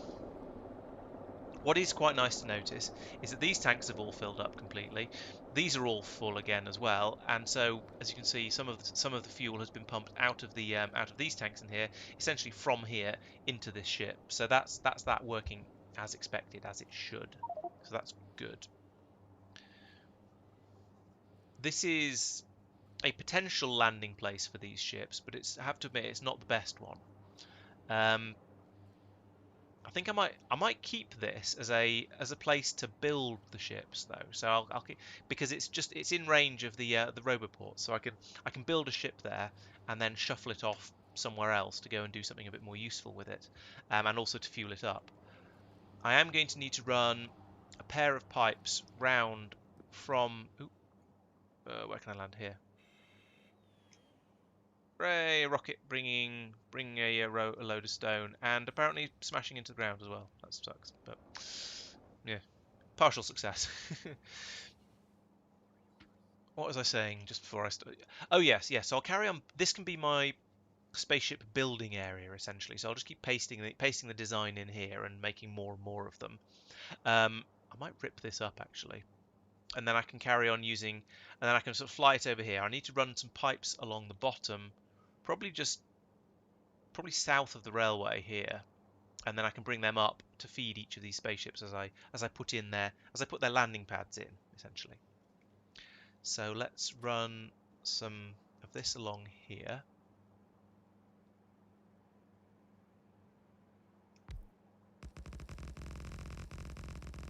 Like that.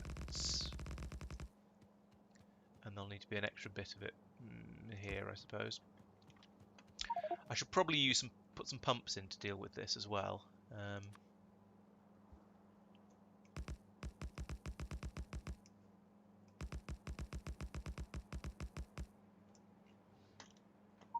So let's stick a pump there, and a pump there. And then we can go underground. I said we can go underground from here. Like that.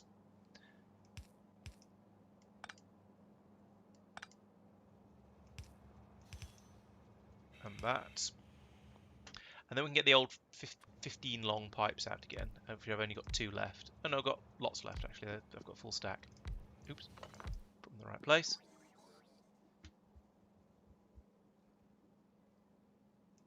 This whole thing is a bit further off to the right than it should be.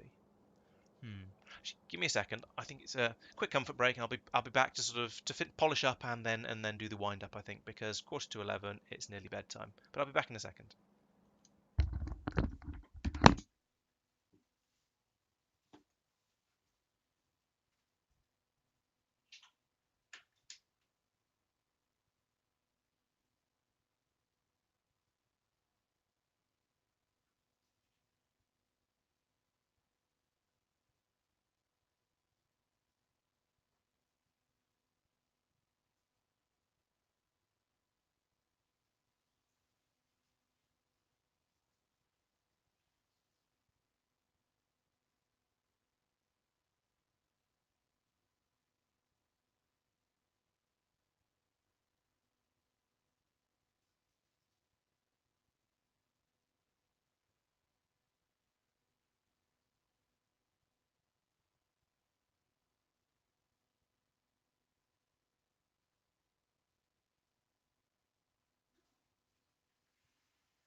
Right, what did I miss?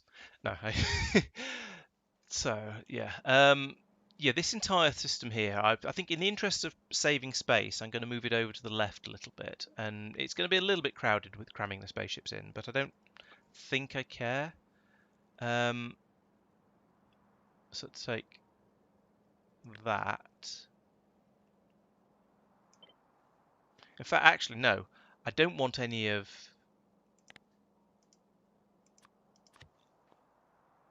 tiles. Do you have? Oh yeah, I remember. Spaceship floor. Remove all of that. Oh, that's weird.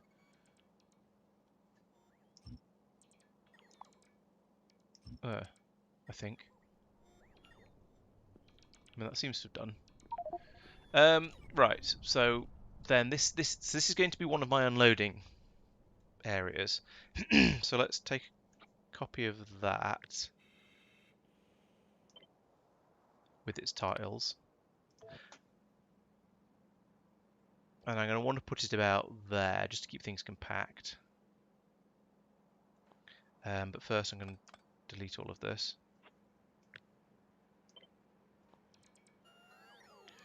And I suppose all of this as well. Wait, let's use the bots for stuff like this that's repetitive and unnecessary. There we go. And then we can put this now in.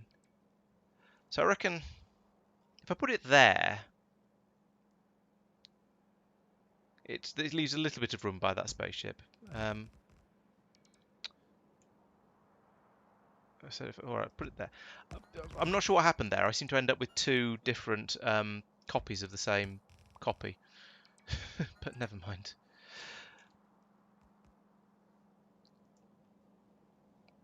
Okay, so yeah, that's now I need to, so I've got that.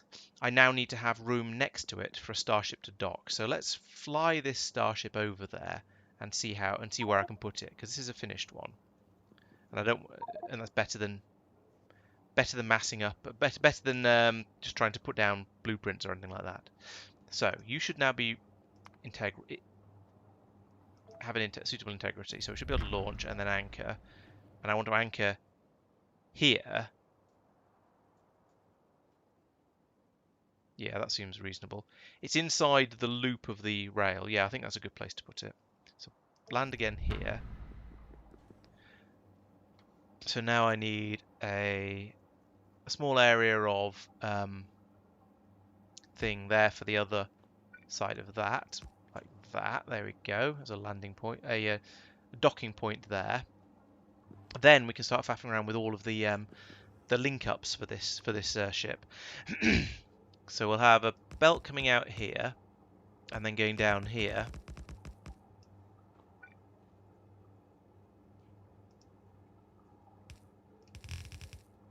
Like that.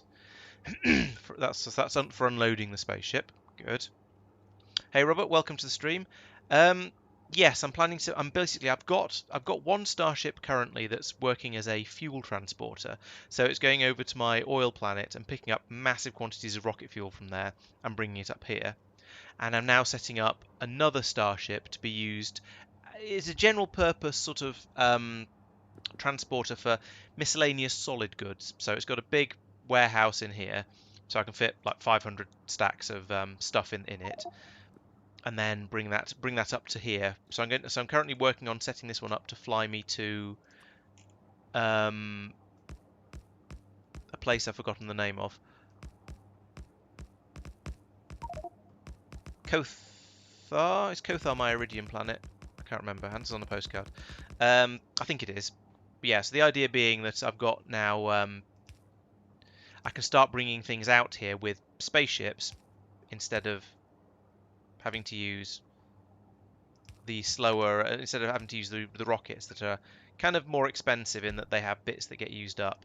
So I'm trying to move away from those essentially.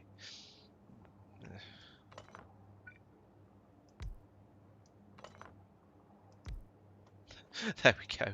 Boop, boop, boop. 1, 2, 3, 4, 5, 6.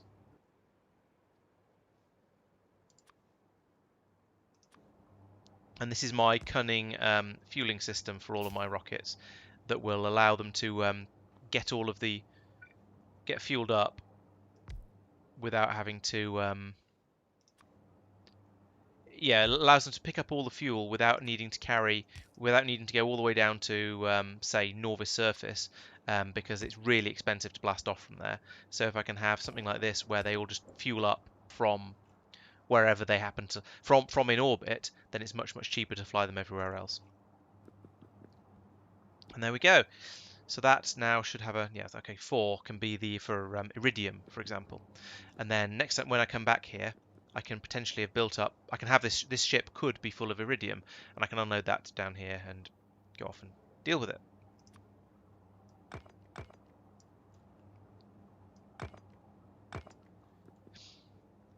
There's no power to this area, I notice.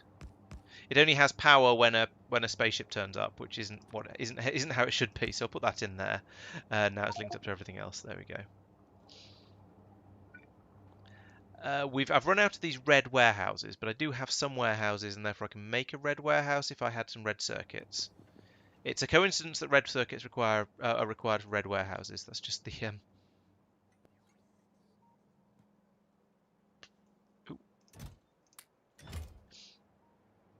I don't think there's any need to have a signal for the unloaders. So when this, as long as I only use each spaceship only does one resource type. Actually, even and probably not even then, but this can just fly in with its load of iridium and this belt here and this underground full, and then as soon as it lands and it links up to this one, it'll all pour out down here and load up into this warehouse, and then when it's empty, I can tell it to just fly off again. That wouldn't work if you had if you wanted to use the spaceships for the same spaceship for different supply runs, because you might end up with some contamination in there, perhaps. But basically, yeah, that's true. I might lose a little bit from the underground belt. Don't care. It's a tiny amount of iridium. It's going to be like what, 1, 2, 3. It's going to be an absolute maximum of 16 because that's only a 4 length. And in fact, you won't lose the bits in either end. So I might lose 8 iridium. I don't think I care about that. Maybe if I was transporting something really expensive, I would. But even for my science bringing ship, I sort of decided I don't really care about that. Yeah. So I'll just touch down here for that. I've got all the stuff in here to do the for programming the ship to fly where I want it to, but I'm not going to actually wire up any of this to the console yet because I don't want the ship to start flying around all by itself. That would be unfortunate.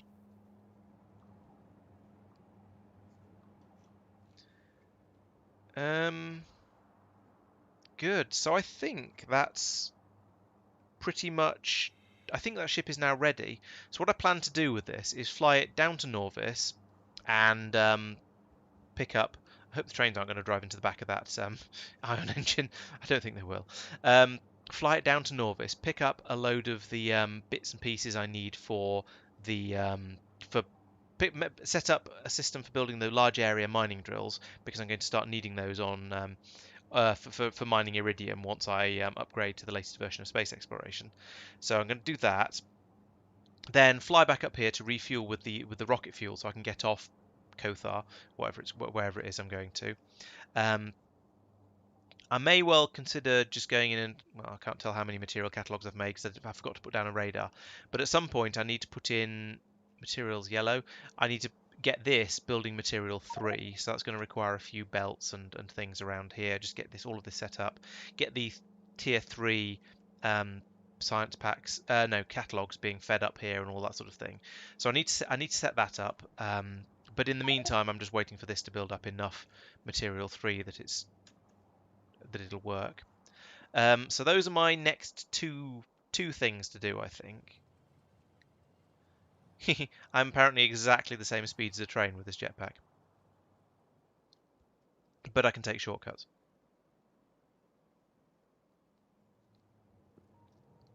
Okay, so down here we need a radar. about right at the bottom by the looks of it will do. Let's put it in there next to those supercomputers. How are we doing? Oh, we've got about halfway. So these first three are all at 350. No, that one isn't. Okay. No, we've got about a third of the way. For some reason, there's two in that. Well, there's four in that one. I'm not sure. Maybe I put them in there manually, or who knows. Or maybe the inserter just didn't. Yeah, did that basically. I've got so that's 7980. So it's doing. It's coming along, but there's quite a long way to go before it's actually ready to pass them all across. I might as well nip up here and just get the science going.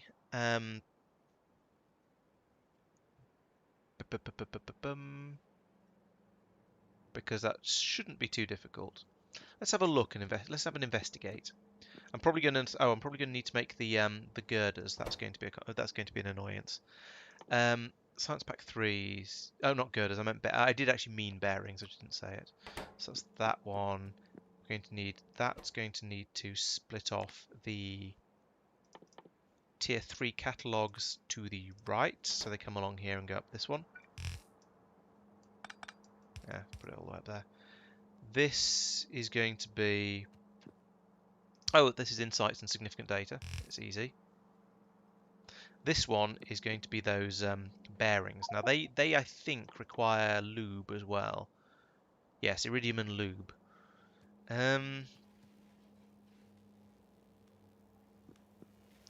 Sushi, but... Oh, yeah, that's not a bad idea.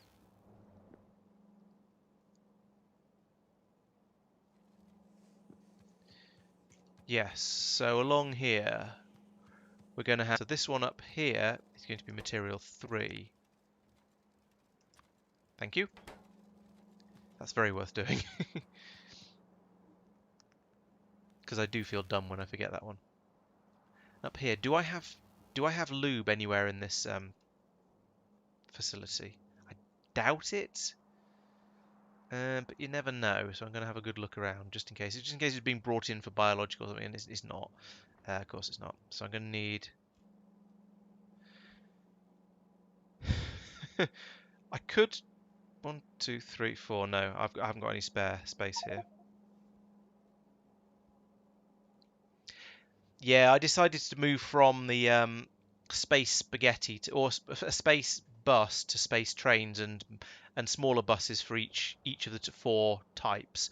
When I got to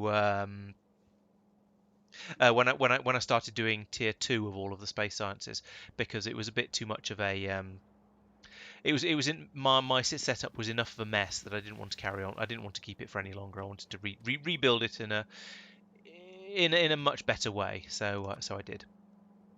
Yeah,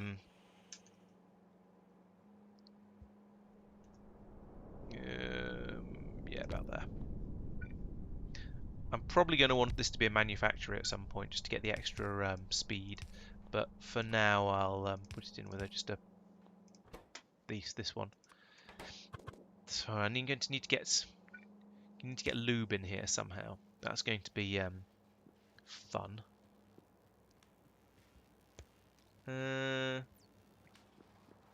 Actually, just running along just north of this pipe is probably going to be all right.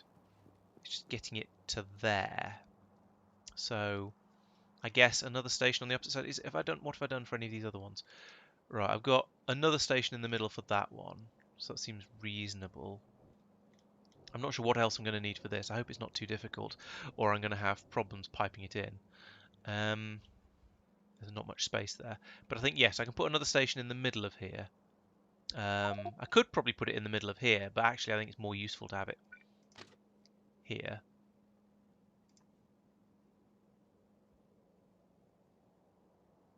Will it fit like that? I think it will. Ah, no. Didn't mean to do that. How much space do I need for a station? About that much. Oh, oops. I'll move this across a little bit. That should be enough, I think. Like that. And now I need a liquids drop-off station. I've got those all over the place. Here is one.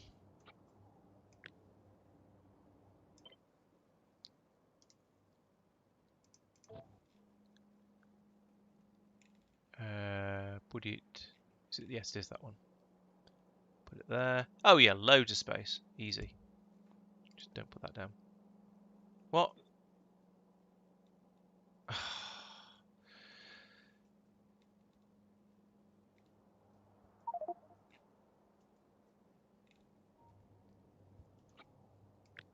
It's definitely getting late and I'm starting to get forgetful. So, tiles. Not that. Not that.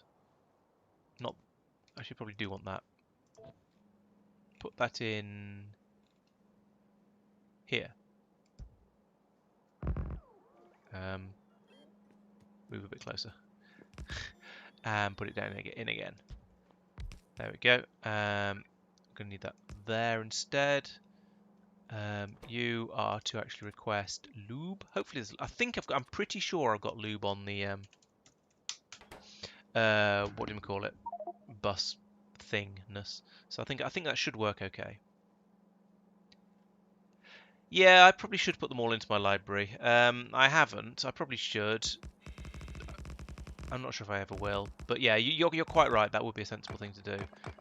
I'm not very good at remembering about my blueprint library for some reason. I just tend to end up putting things in the just sort of copying and pasting things every time I need them, which is I don't know, dumb probably. There's a pylon there that's in the way. Put it there instead. That seems to have worked, thanks to these things. I need to link up that combinator and station now to have programmed it properly, and then pipe, pipe, pipe, pipe, pipe. Can I fit 15 in there? No. So let's put that as far across as I can. Put in a 9 and then try and use that to get me as much distance as I can there. And then start with some 15s.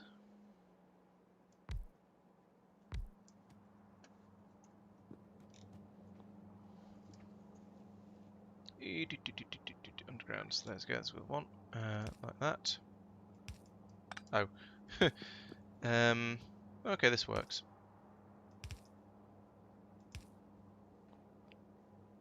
One, two, three, four, five, six. Hooray, the lube has arrived. Of the weird things I've said in my life, that's probably up there. 1, 2, 3, 4, 5. And a single. And, I don't know. Maybe a 9 will fit in. I think a 9 will fit in there. Give me a 9. 9. Yeah, 9 will.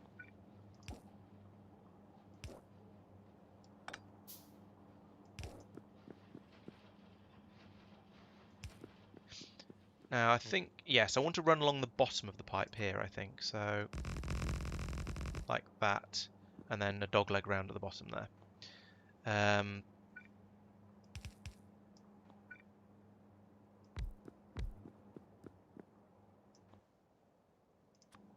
Nine.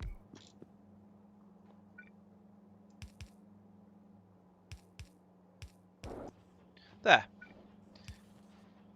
Now we have everything we need for Science 3 except for the actual... except for lots of the inserters as well, actually. So we need that and that. And over here we need... Yep, long-handled inserter and a short-handled exerter. So we're taking these in. That should be everything except the catalogue now. Yes, it is. Cool. Not sure why that one's... maybe no, it's just not used at all. It's a full green bar, perhaps. So yeah, we just need these catalogues to make their way up here now, and then that'll work. Good. Oh, I haven't put in a filter like this yet. That's probably worth having if it would fit. Except, of course, you're going to be 3. And that's there. So it's 1 and 2 on one belt. So yeah, I could run the belt over here as a sort of as the takeaway one. Yeah, and that'd be good because then I could put the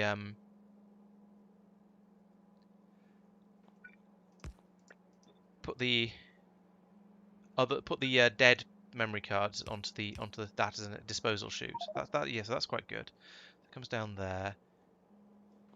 I don't trust the dragging and automatically putting in underground belts thing because I've seen it go wrong so many times. It's great, but it's not quite smart enough. There we go. So that'll take out all of the. So eventually, I will eventually have on one side of this. I'll have. So it'll be like that, I suppose. And those will come from. So we'll get the same sort of thing coming from over here. That's not really spacious enough. I might have to move this across one. Anyway, so this belt will have the output from this machine on one side, the output from this machine on the other. So we'll get the so both sides will have a science pack and junk data cards. The junk data cards will get filtered out here and dumped down this disposal chute.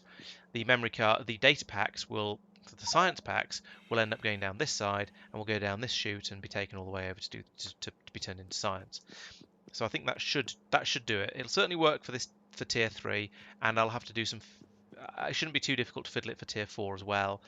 But as I said, I think I might need to move this across one because we're going to need to have a belt coming up here to bring in the science packs like this one, and then a second belt.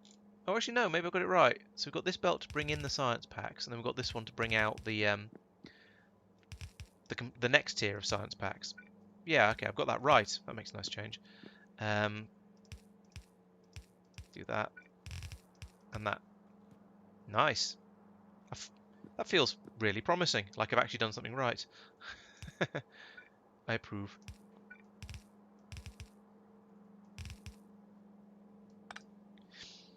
And then over here we'll have the same sort of input feeds as we do over here for the tier 3. So we've got the one bringing in the standard things for this type of science. So the insights and the significant data for insights for material science and the significant data for everything, and then whatever the special ingredient is for the tier 4 science and the tier 4 catalogs can then come up this belt, as is already pretty much configured, and that's basically configured as well. So let's put them in as well, just because I feel like I might as well. Great, this feels like progress. I can also now try and squeeze this in. So this is the output for the next piece of science. Yes, it'll go under there. I shall finagle it through here somehow, and it'll come out here, and then go down here, and then follow along next to this one. I don't know whether we're going to be able to get under that railway line there. Oh, I'm on the wrong side. I need to be below. Maybe I could do that here.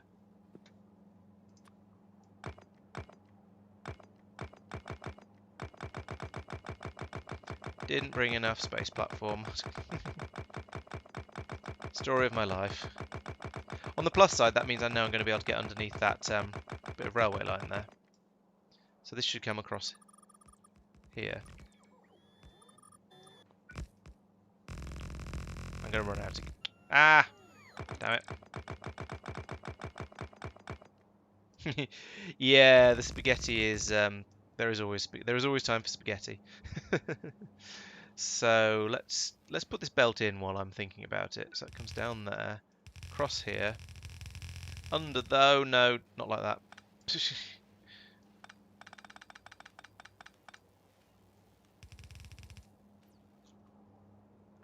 Under here,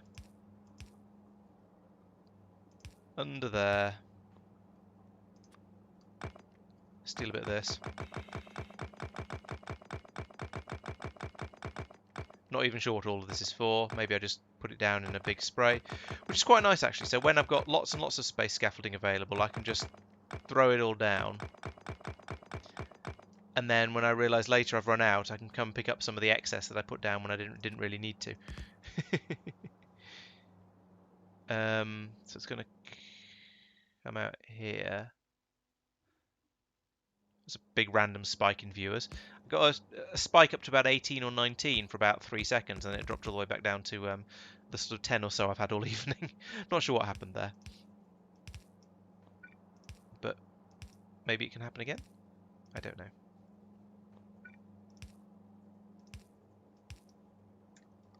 Jump. J is for either jump or jetpack. I'm not sure which. Bit of each. Oh, it was clearly YouTube getting confused because the spike has completely disappeared again. Oh well. It did seem a bit optimistic. Oh.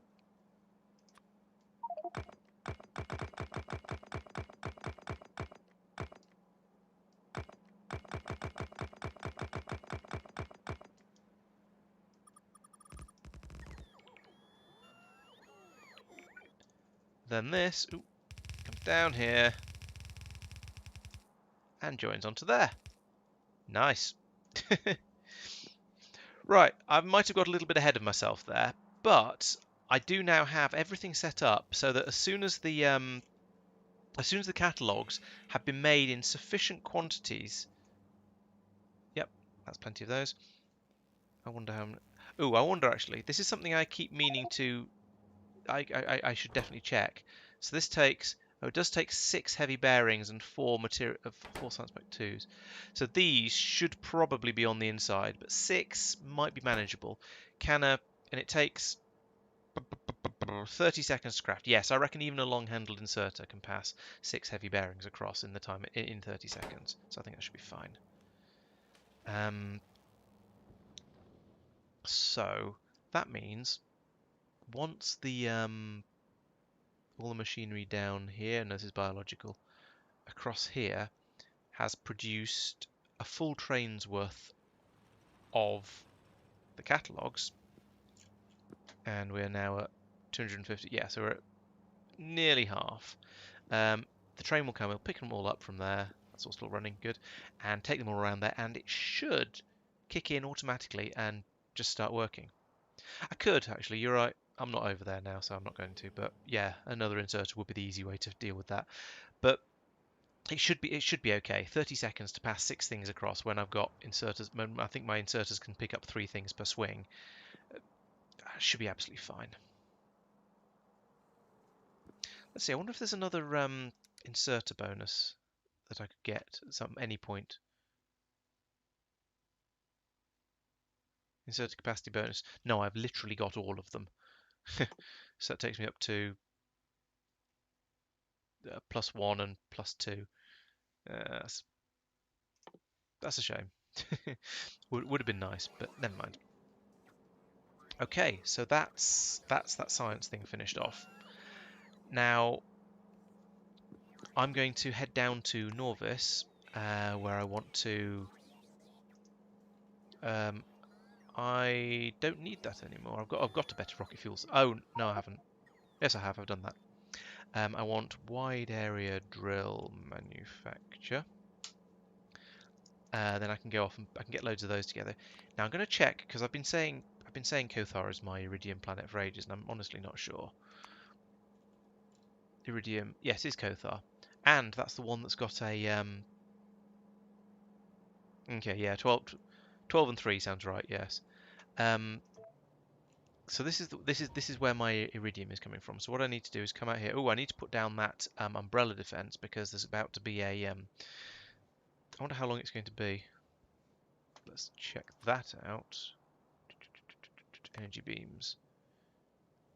2 hours until it hits, so I'll probably still be out there if we're being honest. But next week we'll see a coronal mass ejection hitting Kothar while I'm out there. So that'll be lovely, won't it? So I need to take that energy defense out there. So Kothar. Oop. No. Kothar. Space station I probably want to have because even if I finish everything there. Right. Let's do what I actually meant to do then, which is expand Kothar. Expand further. Yes, I could do that. And an umbrella. Okay, so those are the two things I want to do when I go out to Kothar. So yeah, that's basically what I'm planning at the moment. I need to make sure I have that umbrella defense there. In fact, there is one somewhere up here. Let's get that back out of the bot network because they're expensive to make. I might as well take the one that's here. How many have I got up here? Let's just find out. Boop, boop, boop, boop, boop, boop, boop, boop, boop, boop, boop, boop. One. Okay, cool. That's probably a good thing because I didn't really want more than one of them because it's fill my inventory up. All right, good night, Tony. Thanks for joining the stream, and yeah, I'll be heading off soon as well because it's after my bedtime as well. So thanks for watching. See you next week. Robert, yes, that's not a bad idea actually. I don't know how you set a priority. Oh, it's there. I see. Yeah, but at the moment, if I just sort by places I've been, they're all pretty obvious. I haven't been out to enough places yet for it to be an issue. Although it might be useful once I start wanting to try and find my spaceships. Some of which have silly names, some of which don't. But yeah, that could be quite useful. Right, yes. So I need to head down to Norvis, get everything ready to go off to Kothar, and that can be my next stop. So for now, to finish off, I'm going to go and get in my spaceship. I'm not going to leave for Norvis yet. That can be a sort of a at the beginning of the next stream. If I can even get to the damn thing. This is really fiddly. There we go. I'll pick up all the stuff I need. If I get lots of... Yeah, so the other thing I wanted to do on Kothar was a bit of expansion. Because at the moment, I only have one iridium mine. And actually, does seem to be okay, actually. It's got 18 million, and mining is apparently happening sufficiently quickly because we're not getting through it all that fast. So I take it back. I actually don't need to do any expansion there. It's probably okay. I probably will anyway, though. There's another nice patch of it there, so I'll probably make sure I've got and there. So I'll try and pick up those, and maybe that one as well. Just so it lasts longer, really, and so that yeah, and just so it because I think it was a throughput problem. Iridite mining is very slow. It's a difficult stuff to mine. Is there a? I'm sure there's supposed to be a thing somewhere. Oh, there we go. Oh no, it's sulfuric acid consumption. I thought there was a thing that said how hard stuff was to mine and gave you a time, but I can't see it there. So I'm not going to, but yeah, so iridium is difficult to mine and slow, so I want to have more miners, more mining fields, and just, yeah, rip it out the ground a bit quicker. The processing facility, I believe, is fully capable of providing what I need. Yeah, we're backed up completely here. So when I come in and land a starship here, I'll need to remove this rocket, or maybe launch this rocket. No, I can't launch this rocket. What shall I do here? I can't send this rocket off because it's full and I haven't got room to land it. So what I'll probably do is just land the spaceship here, bypass the rocket landing pad, and then eventually the rocket will launch when I've used up enough iridium. Oh yeah, 5 times mining time. Thank you. And then I can eventually come back and remove this, or more likely just leave it in place and not worry about it. Eventually, I might come up with some way of picking up glass. I don't know how I'm going to do. I don't know if this is a way I can. Oh yeah, I'll just have to set up things to summon a rocket when there's enough glass on a planet, and I'll think of a way to do that. Could be tricky, but hopefully I'll come up with some way of doing that. Yeah, so that's the plan for next time. Get some iridium coming in by Starship. Go out here, upgrade this to large mining drills, and make sure the umbrella defense is in place and hopefully going to work. There's not going to be enough power for it, but hopefully it'll be enough just to protect to blunt the worst part of the assault from the coronal mass ejection, and then I'll be out here anyway, ready to sort of do some repair work and stuff like that. I should probably make another Spidertron and leave it out here as well. So let's put that on the list too.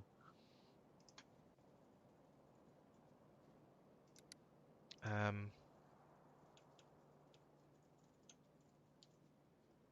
there we go. A couple more things to think about. Tulip. I'm going to need defences here.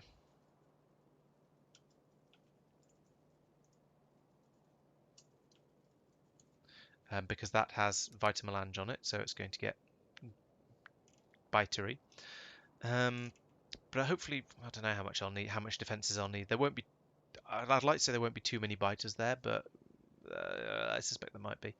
So yeah, we'll have to get some defenses there, and I might need a ammunition dropping off spaceship at some point. That'll be kind of suck.